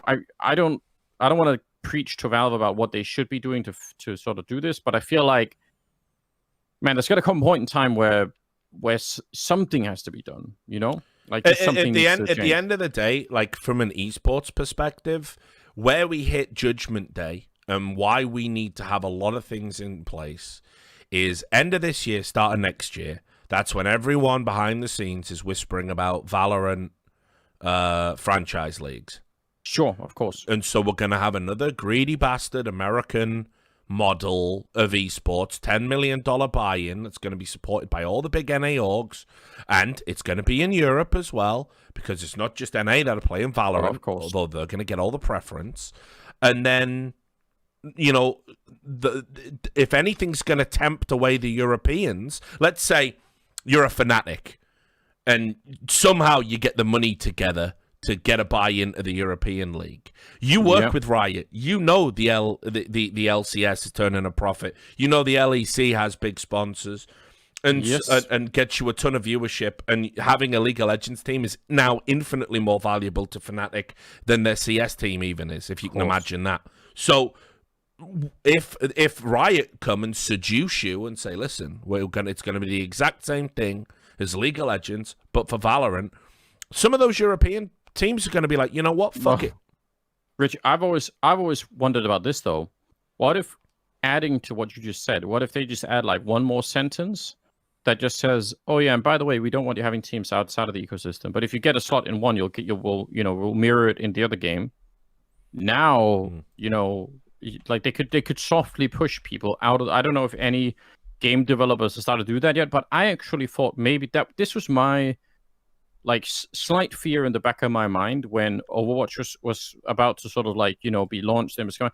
I thought, wait a minute, so they could have, if Overwatch League works and then Activision also have Call of Duty, could they put pressure on orgs to say you can be in this circuit, but then you can't be in the other ones? And well, they did that. That would be history well, repeating itself. I mean, back in the day, all the new school kids won't remember this, but when League of Legends first came out, this is before they even built LCS and LEC and all of these leagues. Because you have to remember, and stop me if you've heard this one before, if you're a Valorant fan, what Riot did was they came in and they realized there ain't no money in building something ourselves, because what if it tanks? Yeah. So they reached out to DreamHack. Remember, I think Vince has casted League of Legends. He did. Yeah. So They reached out to DreamHack and UK Events and MLG and ESL and all the existing people, and they said, do you want to run some tournaments? We'll give you the prize money. We'll even send staff to your event, and you just put it on as part of the other event you were doing. And they did, and they sat back and they watched, and they saw it was popular, and they saw people wanted to play it, and people were hyped, and it was putting bums on seats. And at every event, there was Riot staff giving out fucking free passes to the game and free skins to the game and all of this stuff. And they were like, right, okay, now's the time. And then they started to ramp up the pressure. And one of the areas they pressured orgs in, you know, they set the legendary orgs like Dig and EG and people like this. Listen, Dota 2. Yeah, if you want to play League of Legends and get in on what we're building, you can't have a Dota team. And they've always denied this. But here's how you know that it's true.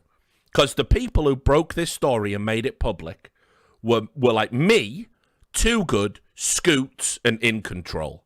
Rest in peace. So, if you think any of those names told a lie, then whatever. You know, you don't know your history. And I just remember Jeff wasn't here. Shit. Yeah, it's bummer, innit? I was thinking about him today because I interviewed Smix this morning, but yeah. But yeah, I mean, so you know, like the point is that's where they went to immediately. And then they backed off because people were like, well, you ain't got no right to do that. Then it was floated again when they created the LCS and all those things, and they turned around and they told all their existing business partners, we've just got our own league now, and you can no longer run League of Legends events unless they're a roadshow event. And so you could have a league game live at your event, but there's no benefit in that. You can't sell a sponsor against it. You can't. So it's expense and time in your allotted time slots taken up for nothing. So obviously people like DreamHack and MLG and ESL moved away from that. They were allowed to keep it in the Intel Extreme Masters only if they created a separate tournament circuit, which was what ESL 1 is. ESL 1 only exists because League of Legends paid more money than Riot paid more money than Valve and said we can't have Dota adjacent to our product. But and that's why ESL 1 comes around. So so trust me, they'll play hard. They're capable of playing hardball with Valorant, and it's not beyond the realm of possibility. They turn around and go, "Listen, man," as a certain Danish commentator likes to say, we're going to incentivize you and give you all this cool shit. So we're not saying you have to drop your CS team, but the real question is, why wouldn't you? Yeah. Yeah, and you know, and when it comes down to it, and we have to pick like the last 3 orgs or whatever, you know, maybe that even, you know, you don't even have to ask them. You could just sort of imply it, right, and just say, yeah, you know, you don't have to, but it would definitely improve your standing in our world if you know. We want to make sure, you could even phrase it like logically, you'd say, we just want to make sure that the orgs that are in our space are fully dedicated to it. Like, we don't want you to split your attention, you know, do other things, that kind of, like, there's a lot of talk like that you could easily throw in there. That's some wild shit, you know. But again, I kind of feel like, you know, maybe the pressure will actually do some good, right? I mean, I obviously don't hope that it becomes some kind of like super big problem for Counterstrike, but maybe a little bit of bad could also, you know, push things forward. So that's my dream right now. That's what I'm hoping for. Yeah, that'll get there. Well, look, man, I'll let you go. And what you got planned for the rest of the day? I think I'm going to do some Skybox related stuff. Try and do some business type shit on that. I've been watching your VODs actually on your stream. It's looking sick, man. I'm having so much fun doing it, and what really I think is exciting is that we're building this like weird little grassroots community right now, where like a lot more people than just me are starting to make content in the space, and I think that's one of the things that, you know, if that keeps growing, then actually we could have suddenly like a ton of content, because it's so much easier, right, than loading up a demo and going through it, recording it, and putting it together. Like, you know, you can do what I do, which is like with no preparation, just like load up something and just talk about it at, you know, 5 minutes later or something. So I think that's kind of what I'm still building and hoping for. And like we got so much shit going on. I feel like I'm just baiting people all the time now, because I keep telling people, I said real soon, like we got something coming. It's not that far away, but some of the next announcements I think are going to be really fun. So. Right, so what I want everyone in the chat to do, All right, I'm posting Anders' Twitch channel. I want everyone watching now to go over to Anders' Twitch channel, and I want you to click on the follow button for him, because Anders is streaming all the time now, and you're getting great fucking content, and you don't want to miss it. Right? It's really, what he's putting out there is really, really good, so make sure you go and give him a boost. It's criminal that the fucking greatest commentator of all time, TM, trademarked, is on 15,000 followers. So pump those fucking rookie numbers up. I appreciate it, Richard. No worries, man. Well, look, listen, give obviously all my love to the family, and thank you so much for being gracious with your time and dropping by and reacting to the most exciting news we've had in a while. It's good times. Yeah, man. So I'll probably talk to you soon. Anyway, because well, like I say, I'm getting back in the game, so I'll be hitting you up to pick your brain about a few things, probably. For sure, yeah. Let's do that, man. I appreciate it. Thank you for the time as well, Richard. I love you, and take care. Love you too, man. You take care, brother. Everyone, to our first press conference with our CEO Hisham Shaheen and obviously Nikolai Device Reeds. Big nods. They will answer all your questions. Just make sure that you use the raise your hand feature on Google Docs or Google Hangouts. And in the end, we might have time to answer some questions from the audience as well. I could have got in there. I could have been in the Hangout asking questions.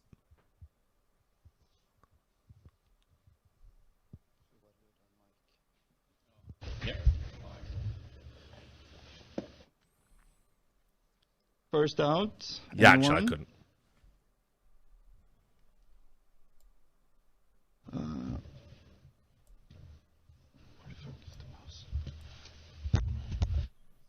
Hello to Sebastian Parkila from Swedish newspaper Expressen. Make sure you unmute yourself. God, press conferences fucking suck, eh? Oh.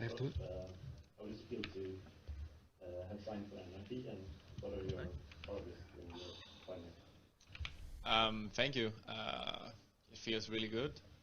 It's been a little process, but really. Well, this is going well. This is why I never turn up to these things. Happy and it's always really a technical nightmare. In regards to the goals, I think for me as a person.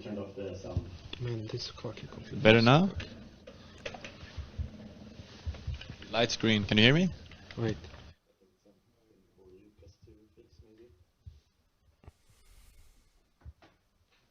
Hello? Guys, you've never lived if you've never been to one of these press conferences. Some of the shit I've seen down the years, these types of things, I always think this is the worst way to do it. What you should do, everyone loves these for some reason, like in the press, because it's guaranteed content. They have to take your questions. But what I always do with these things is I always think it's better to just say to the org or whoever the fuck it is or the player, like, if you've got an hour today, can you give me like 10 minutes of that, or and I'll come get you, give me your time or whatever, because these things are ridiculous. And now it's having a spin to win. I'm guessing they're restarting, are they? The other thing they'll always do is at these brilliant big.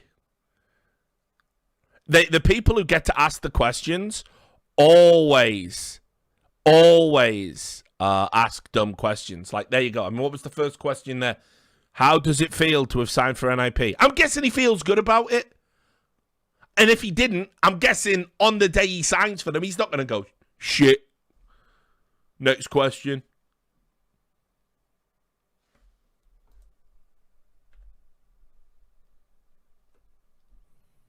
We'll go back in. Just see. Nah, still having a spit. And this is what I mean. When you're in those presses, you might have a mad question. Like, you might be the only person with like a good fucking solid question. You might not get to ask it. Someone might pip you to it, but that's very rare. And you've got to listen to the fucking drivel, being spat out by everyone.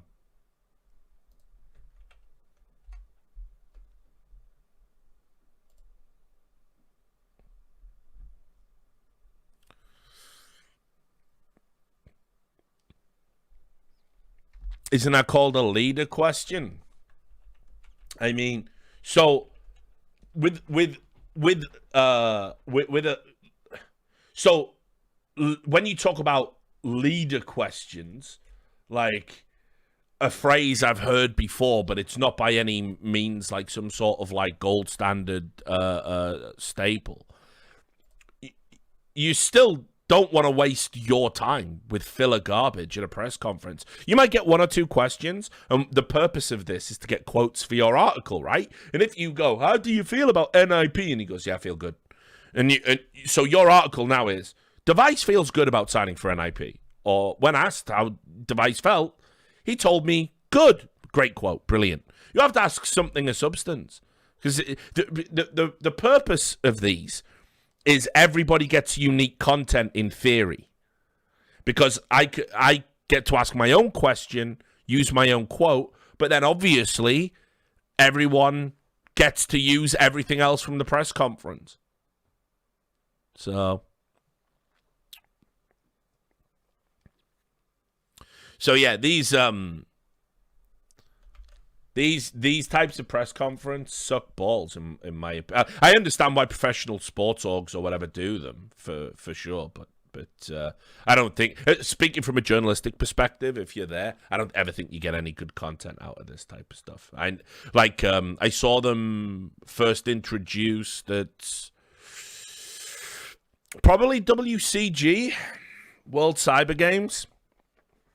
And then people just kept using them, and you know, ESWC, any event that had like World in it, thought you had to do it, and generally I stopped going to them. And also the fucking cringe levels are through the roof, because on the one hand you've got real journalists, and then on the other hand you've got the fucking esports dude that blagged the fucking press pass and is like fully fanboying on the fucking players. As the players are like leaving the podium, they're like walking up, can you sign this? Like, fucking have some self-respect, mate.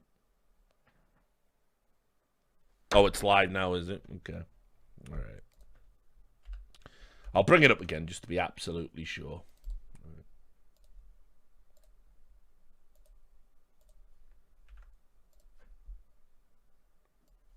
Oh. But nice. Nikolai, can you try to put in some words in what was the decisive factor for you to... All right, that's not a bad question. Yeah, What was the thank you, and, what was the decisive factor? That's all right. That's an okay question. Yeah, I mean, there was a lot of decisive factors in this. There can only be one decisive So I've lived in Sweden for a long time, and there's been a lot of, I would say, not stress, but there's a lot of time that goes into going back and forth between Denmark and Sweden. And as I've touched upon a little bit, I think that the energy that takes is just something that I could put elsewhere into becoming a better player. And I think that opening up that possibility of me having more time to what can you call, put into the training hours is a big factor for me, other than just looking at the setup. Didn't even have that big of a knowledge when we started talking together, just knew that they were investing in the same things that I believe in. And I'm so surprised, what can you say, positively surprised about the setup here, and really think that I've landed the right place to there you go, they've wined him and dined him to a new level. Even They're though like, look at all these facilities we've got here. Counterstrike, I'm only 25 years old, and I don't believe I've hit my peak in individual performance. And I think that the team, everybody knows they're really talented, right? Everybody knows that the sky is the limit, and I hope that I can bring that experience and, what can you say, know-how on some elements, and then the performance team take care of the rest. But I think that was probably the most decisive factors, mainly as time efficiency, not having more time to relax or like chill. But that's fair. Quality of life, as I said, you can't begrudge players quality of life. Yeah. You can't. Thank you very much. We're moving on to Lucas Asnar-Miles. Oh, I thought they were going to be Glaive. Lucas Rosander's here. Why, you a cunt. No, it's not. It's a journalist.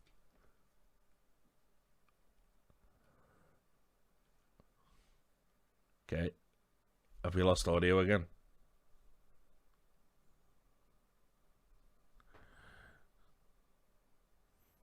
Yeah.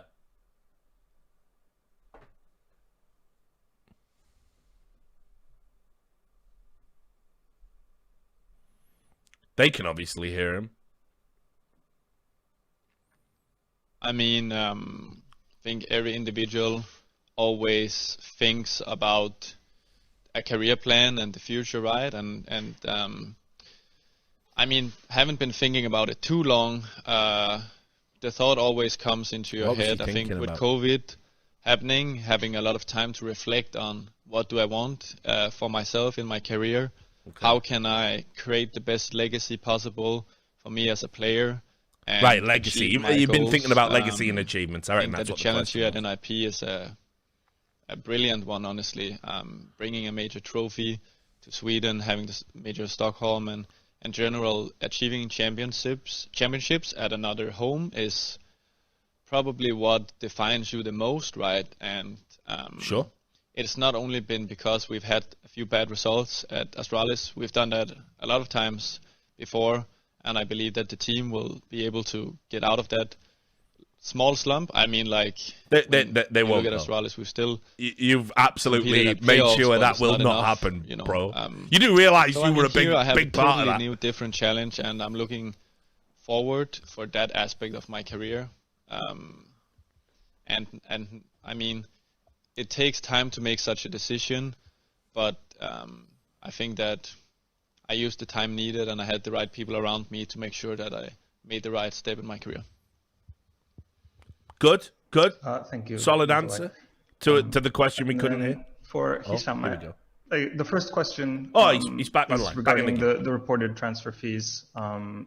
I think Nell has said that his sources have told him it's around 1 million, and Dust2.dk said that was double of what Essetag had signed for Cloud9. So could you tell me something about the transfer fee? Is there some... This is going to be great. These reports? Because if you've spent $1 million, you've got to be super careful as a CEO. Speculation. Here you go. Yeah, he's going to go with speculation. That we're not disclosing any transfer fees or what is involved in the transfer at all. So I think it's better to just move on. If I bet you do. Has any questions? Because you can't win. Regarding the on the one hand, it's super cool if it's $1 million.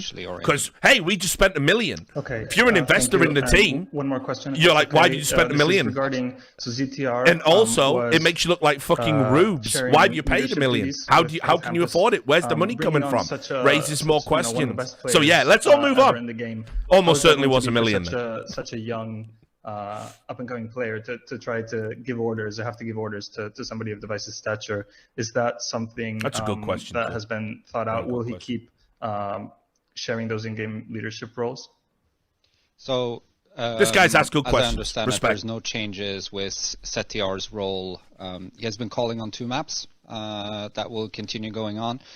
I think for ZTR, when he got the news that Nikolai was coming to NiP, there was mostly hype. I think in the team in general, we have over the last 2 years been building a performance culture. We're building a culture of having no egos on the team. And that ethos continues going in. Just in the boardroom. Nikolai will slot very well in there. Obviously, ZTR is very man young. Who compared himself to LeBron James is going to fit into the no ego culture. I'm only kidding. He's fine. He is LeBron James. Obviously, he will be a little bit starstruck, but it's something that we are aware of. The performance staff, the coaching staff is working, but I do not see any big issues with that. I think this will only be positive, and my big hope for this transfer, and I do believe you're on that track, I hope that Nikolai will activate all 4 players to a different level than they're activated today, and that will achieve consistency. Yeah, fair. Great, thank you so much. Yep, good questions. And they didn't really answer that question. From Swedish outlet, you asked a good question. Fragbite. Welcome. Fragbite. Thank you very much. I have one question for Device and one for Hisham. We can start with Device since he's getting the mic now. Were there any other teams in discussion here, since you guys wrote that it was Astralis and you that contacted NiP? This sounds like a decent question, but it's actually a garbage question because no one's going to say. simple answer, no. There you go. Around 2 weeks ago, I kind of let the team know and the organization. Kind of spoke a little about what the opportunities were, and we only really pursued one option. So I'm really happy that it worked out. No, I didn't really think about any other team or were in talks with any other team at all. I think when I was looking at the structure and what I'm used to, performance culture. Put it this way, you don't turn up to your team's press conference and sort of say, oh yeah, there were other teams, you know, because like you start throwing in other teams under the bus, people speculate, who is it? Yeah, it's a bit of a weird, murky world to go to. This was the club for me. I always wanted to come here. Also, as well, reading between the lines, it sounds like NiP, almost as soon as Device said I want to leave, it almost looks like maybe he. I don't want to create a drama, but he must have known NiP was an option. It makes me wonder if they said like, "Hey, bro," when we you know. created Young Ninjas and having it connected to the main team, it was to give aspiring talent a path to the pro team. So for now, Setiar is doing a great job. We are working on developing him. He's showing very, very good promise. So for now, he will be playing the RMR event with us and going into Blast, hopefully. But that is something we're working on for it. So I do not have any more news to share on that end. We will see him in the RMR event. And I hope he gets to the level where he gets that permanent slot. But also, we need to keep a little bit in mind that the Young Ninjas team is created to give that pathway to make it to the pro team. Okay, thank you very much. Bit strange to imply. Thank you very much. Moving on with yeah, I mean, we might already sub him for a junior player after paying $1 million. We definitely didn't pay $1 million. Are you okay with doing this? Bit of a strange fucking English? Angle go down. English, please. Preferably English. Okay, cool. Okay, Nikolai, you're saying that you want to reduce stress and work closer to home. Are you transferring to NiP only because of practical reasons, or what?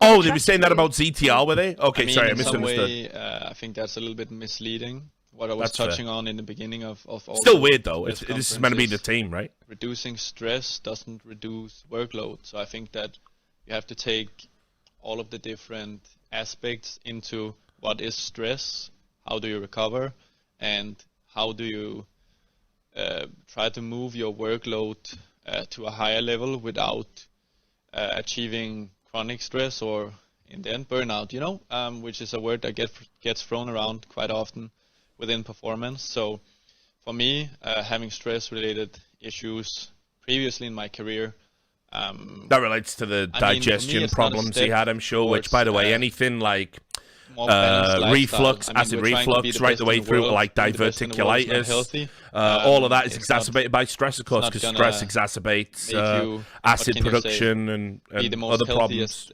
Guy, but so it's definitely a stress-related illness. That's a fair characterization. Actually, as I also said, like push myself more towards the limit without having the, I would say, irrelevant stress involved with the practical stuff. So I mean, in some way, it helps me on all aspects, but it's still not just a choice for, as some people maybe have mentioned, like a better life. I think that a better life for me is a life with trophies, and I'm pretty sure we're gonna make that, and in a okay, pretty fast fashion. I think that with how the Counterstrike environment is and how the I mean, listen, here, if you want to slip in now and suddenly establish yourself as a fucking top 3 team from literally nowhere, this is the best time to do it because all the other top teams are in fucking shambles. So he's right there. I mean, the timing of the move is brilliant for NiP, no doubt about it. There are a lot of different ways I think I can contribute, but the most important one is that I don't come with the experience I have and say, this is how we did it at Astralis. I mean, I'm coming into, as I said, a culture that works. I think that with the experience I have, been on the journey for a longer time than most of the guys here, and I've tried to win. I've tried losing and winning and achieving goals. So I think in general, I hope that I can push the players and the team to elevate into the consistency that Hisham was talking about as well, and in general to lift trophies. Right, I think how I will do that. It's hard to explain as an athlete how you actually do that, but if you just look at the history of what I've achieved, I think that I have a pretty good track record, right? Yeah, for sure. Cool, thank you. Thank you, Effie. I think we have Sebastian Parkila next up. So you've been playing in Astralis for the last 5 years under a certain system. So I wanted to ask you how different it will feel in NiP, and will it be hard to like adapt? He doesn't know yet, mate. New way of playing. It's a really good question. Terrible actually. question. No, that's a terrible question. Don't encourage that. That's a massive nonsense. challenge on a lot of aspects. It's a good question for him because he gets to wax lyrical about how great he thinks his teammates are going to be and all of that stuff. It's actually a terrible question. What do you think is going to happen in the future? Don't know. I'm not fucking psychic. Next, you know what I mean? That's a part of the process, and I think that it's also really exciting to have that challenge involved with the whole project. I've played with my previous team in Astralis for 5 years, and some of the guys even for like 8 years. So see, this is another good thing. Gets to say like, new energy and learning new people. We get to do what this new idea and getting a know and the excitement and the energy. It's all the of course. This is all. It's the buzzword fucking question. You gotta love the journey you've been on, but this is definitely a challenge Fresh I chose, starts and ooh, I am new challenges. beyond excited to just get going. What a terrible question! What a waste of fucking time that was. I also wanted to ask you, I know you speak Swedish, but do you think it will be like a transition into doing comms in Swedish? He's fluent in Swedish, you know, like all the calls and stuff in Swedish as well? So of course it's going to be a transition. I think that, as you mentioned, having that many years in a Danish team, then you kind of have your view on how you communicate and do stuff and what you call the certain areas of the map, you know. So that's just going to take a little time to get used to that. But yeah, I speak fluent Swedish and I don't expect it to be the biggest challenge. It's just about time, you know. Yeah, I speak the language fluently. So yeah, I think I'll be all right speaking the language fluently if that's all right with you. Another great question there. To be fully prepared. Thank you. What do you even get out of that for your publication? What do you even get? What do you go back with? Daniel, what questions did you ask, reporter, that we sent out to the press conference? I asked him if he would be able to speak Swedish. The last time we spoke turns out about he a month ago, you also talked about how much it means to you in terms of your legacy and what will be remembered by you. Do you think that you'll have a better chance to become like the world's best player, as we talked about the last time in NiP and as you did in the end at Astralis? He's yes, got to I say do. yes. He's got to say yes to that. It's a different system. It's a different way of playing.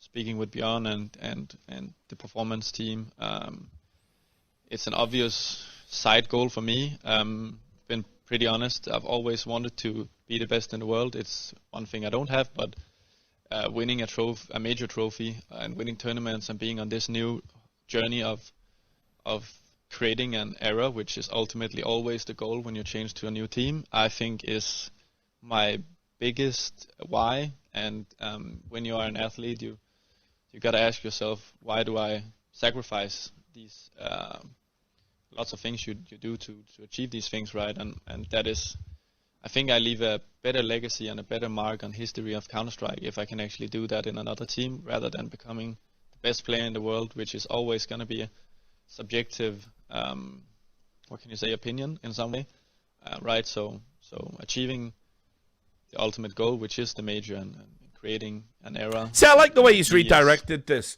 You know, this is like what you do if you're a star player. You don't say, "Oh yeah, I'm going to be the best player in the world." Me.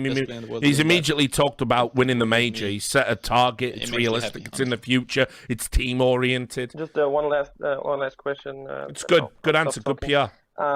Device knows how to handle this shit.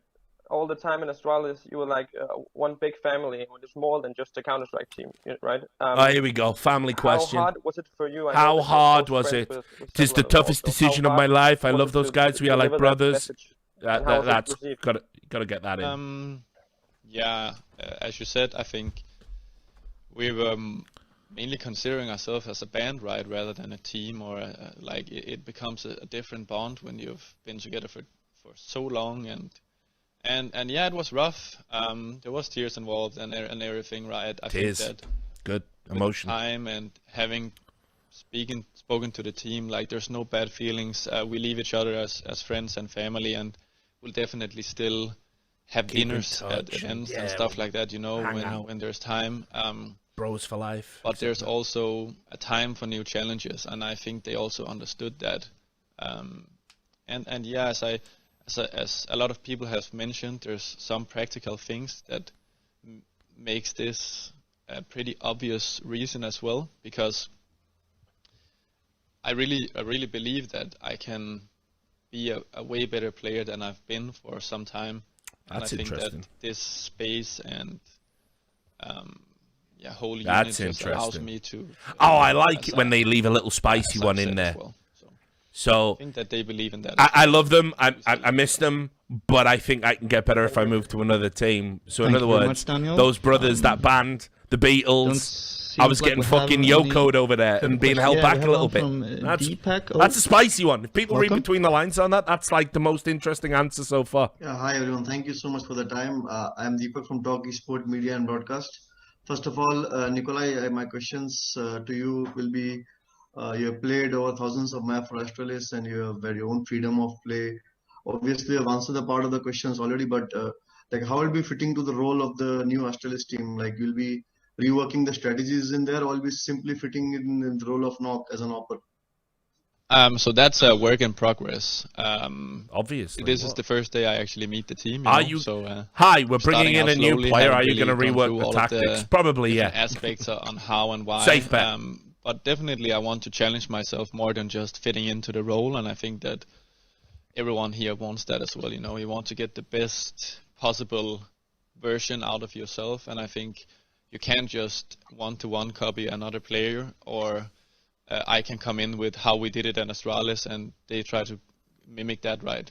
It's about finding the right balance and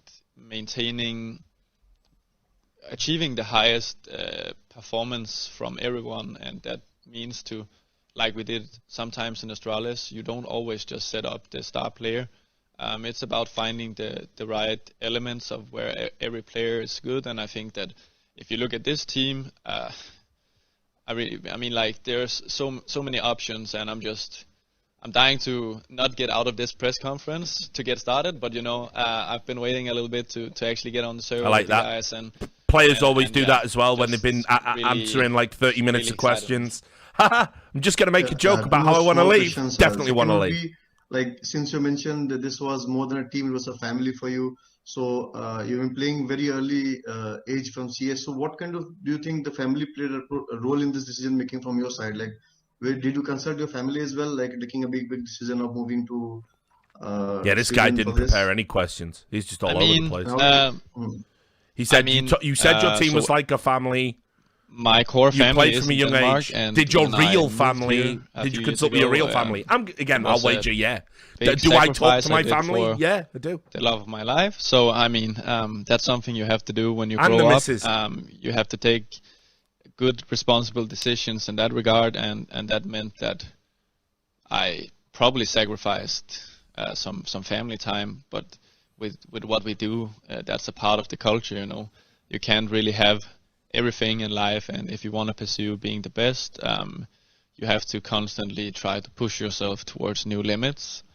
But I mean, this choice, joining NiP, is not anything I've done to make life easier for the family as a whole. I would say that obviously gonna have a little bit more time, not in an airplane or traveling, but I think that time will be spent on Counterstrike and getting better. I mean, the idea you put an athlete on the spot. My final question would be, if that's okay. We'll playing against Astralis, whenever you see next, like they are aware of your play style and though they know how you lurk and how you op at angles. So how will be the experience? Do you think about it? Have you thought about it? Like what kind of experience it will be?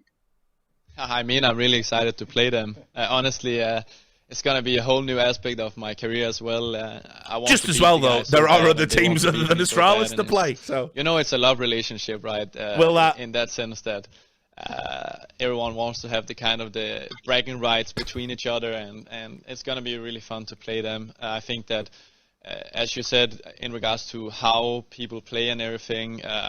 But yeah, we goes can ignore both the ways, answer to this right? the I question's think that, silly. But yeah, I there's mean, gonna the idea be you a put an lot of athlete on the change spot and be their like, you know, system did you and consult your in the family? I system mean, here in probably NiP, like so brought it I up don't or think something that in would passing. be, But at 25, you know, like counterable, if you can say it like that. But imagine, in general, it's just gonna hi, be really Cristiano awesome to play Ronaldo. them. Did you talk to your I'm really mother and excited now. father before you moved to Juventus? Thank you so much. Congratulations on signing with NiP. Thank you so much. Yeah. So don't think we have any further questions online. Maybe we any final words from Hisham or Nikolai to wrap this up? Yeah, I'll say something. Okay, let's see. What you got for me, Hitcham? Yeah, I just wanted to say thank you to everyone that has been following us for so many years. For me personally, it has been 4 or 5 years of really hard work rebuilding Ninjas in Pajamas. Oh, yeah. And one thing is, yes, I'm hyped to get Nikolai You on were our team. rebuilding. That will be absolutely awesome watching the games. What warms my heart the most is that we have gotten to a place with NiP where Nikolai wants to come to us. And that is the most important part for me. And also seeing the smile on the team's faces when Nikolai was here the first time today really makes me happy. So I'm super excited to see what we will Decent deliver way to wrap up the through press rest of conference. this year. It's fine. Yeah. Thank you everyone for tuning in. It has been amazing response, and we really appreciate it. Go Ninjas. All right, go Ninjas indeed.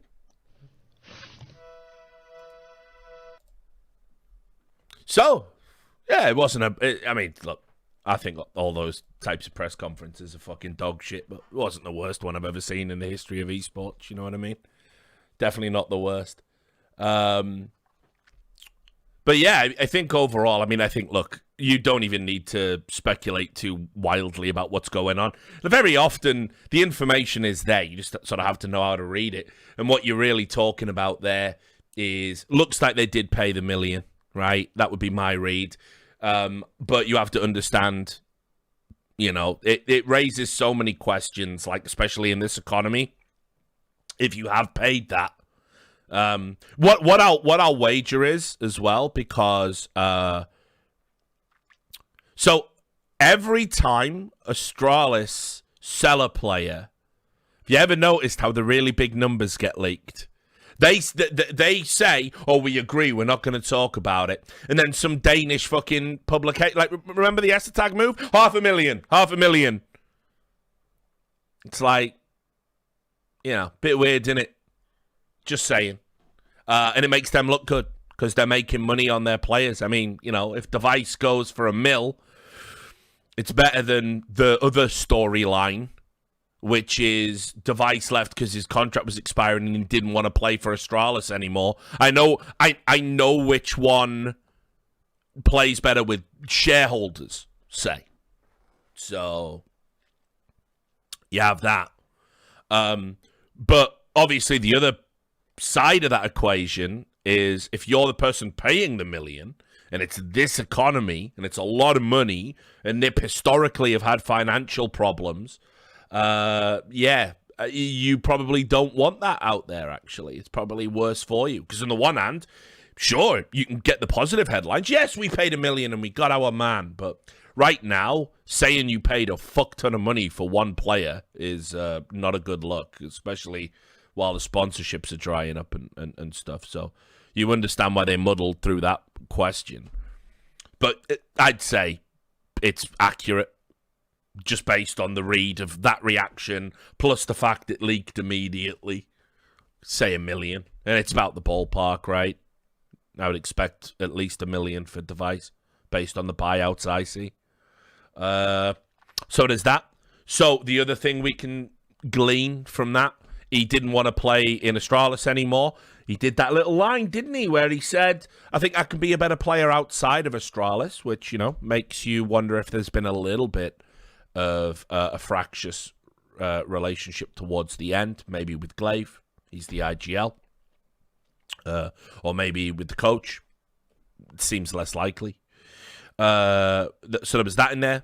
We also know he's been sick and tired of, going back and forth between Sweden and Denmark, even though it's not like a crazy fucking journey. It's still a pain in the balls. And this is a much more convenient move for him. You referenced the missus, love of my life. So yeah, that's what it's about. It's not like a big money move.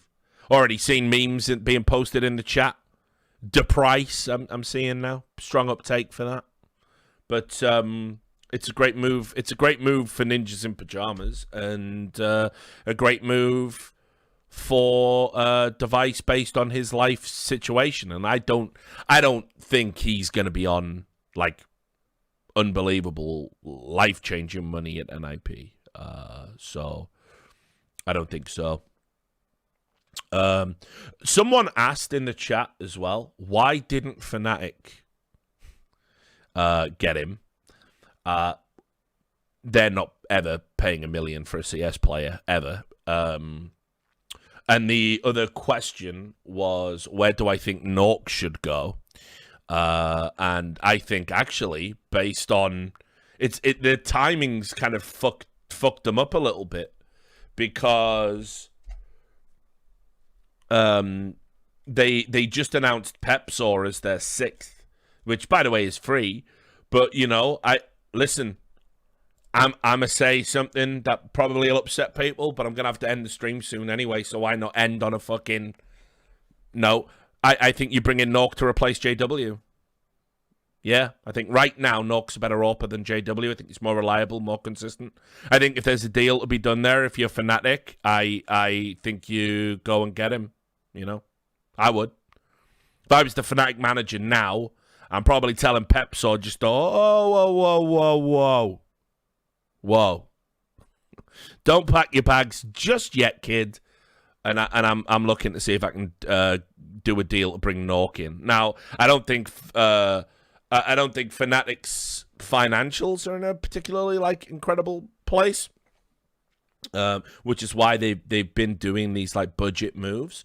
But they did just get Flusher off the books, and officially, and so I don't know what that frees up financially. So yeah, I think Nork would be perfect.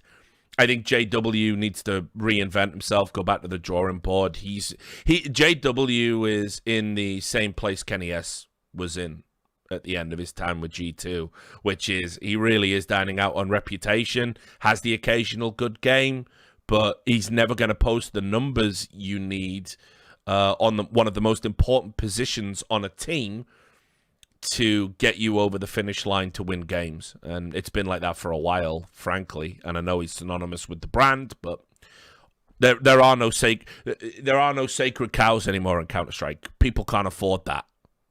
You have to win your fucking games. We're moving into RMR, major around the corner. I mean, Fnatic are going to want to be relevant in Sweden, by the way, and I know they're nowhere at the moment, but it's not beyond the realms of possibility. You make 1 or 2 changes, form kicks in, but sometimes you got to make the hard cuts. Yeah, Jaquinho has been open for Fnatic, yeah, but Jaquinho wasn't open when he first came in.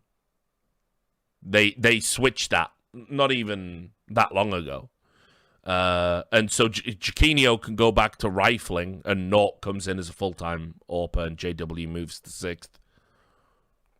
That's what I'd do. So, don't think Jaquinho's been particularly outstanding on the AWP either. Like I say, Nork, towards the end of his time, Nork was playing really well. I mean, Nork, go watch the games. Nork is the guy that's getting a lot of shit done for NiP. I mean, like I say, all of those legit wins they had in ESL Pro League, it wasn't like Nork was playing bad. He was playing fucking sick. He had some great maps. And so, certainly in the ones I watched. And so it's just one of those things. It's doesn't matter how good you play. If Device, Simple, Ziwu, or Nico come on the market, you're replaced. That's just the nature of the beast. You are not them. You will never be them. So what are you gonna do? It's brutal, but it's true. So yeah, I think I think yeah, I don't know who Niku is. He's a new player. Niku woo woo. Furry is. Did I see the Nork tweet? No, go on then. Fuck me. You guys keep giving me content. What's this? Right. Yeah, what can you do? What can you do in this situation? It's good he's got a sense of humor about it. So, Maui Snake, NiP, Nork, you're being replaced. Nork, what the fuck? Who could you possibly get? NiP, Devitt. Oh, yeah, understandable. Have a nice day. And he's like, yeah, pretty much how the conversation went. Not going to lie, yeah. It's just how it is. It's just how it is. Like, you would be angry until they say, yeah, but we are replacing you with Device. And you go, oh, fuck, he is just better than me. I'm just dealing with that. So, like, what a mad respect to him for taking that on the chin like that. Fair enough.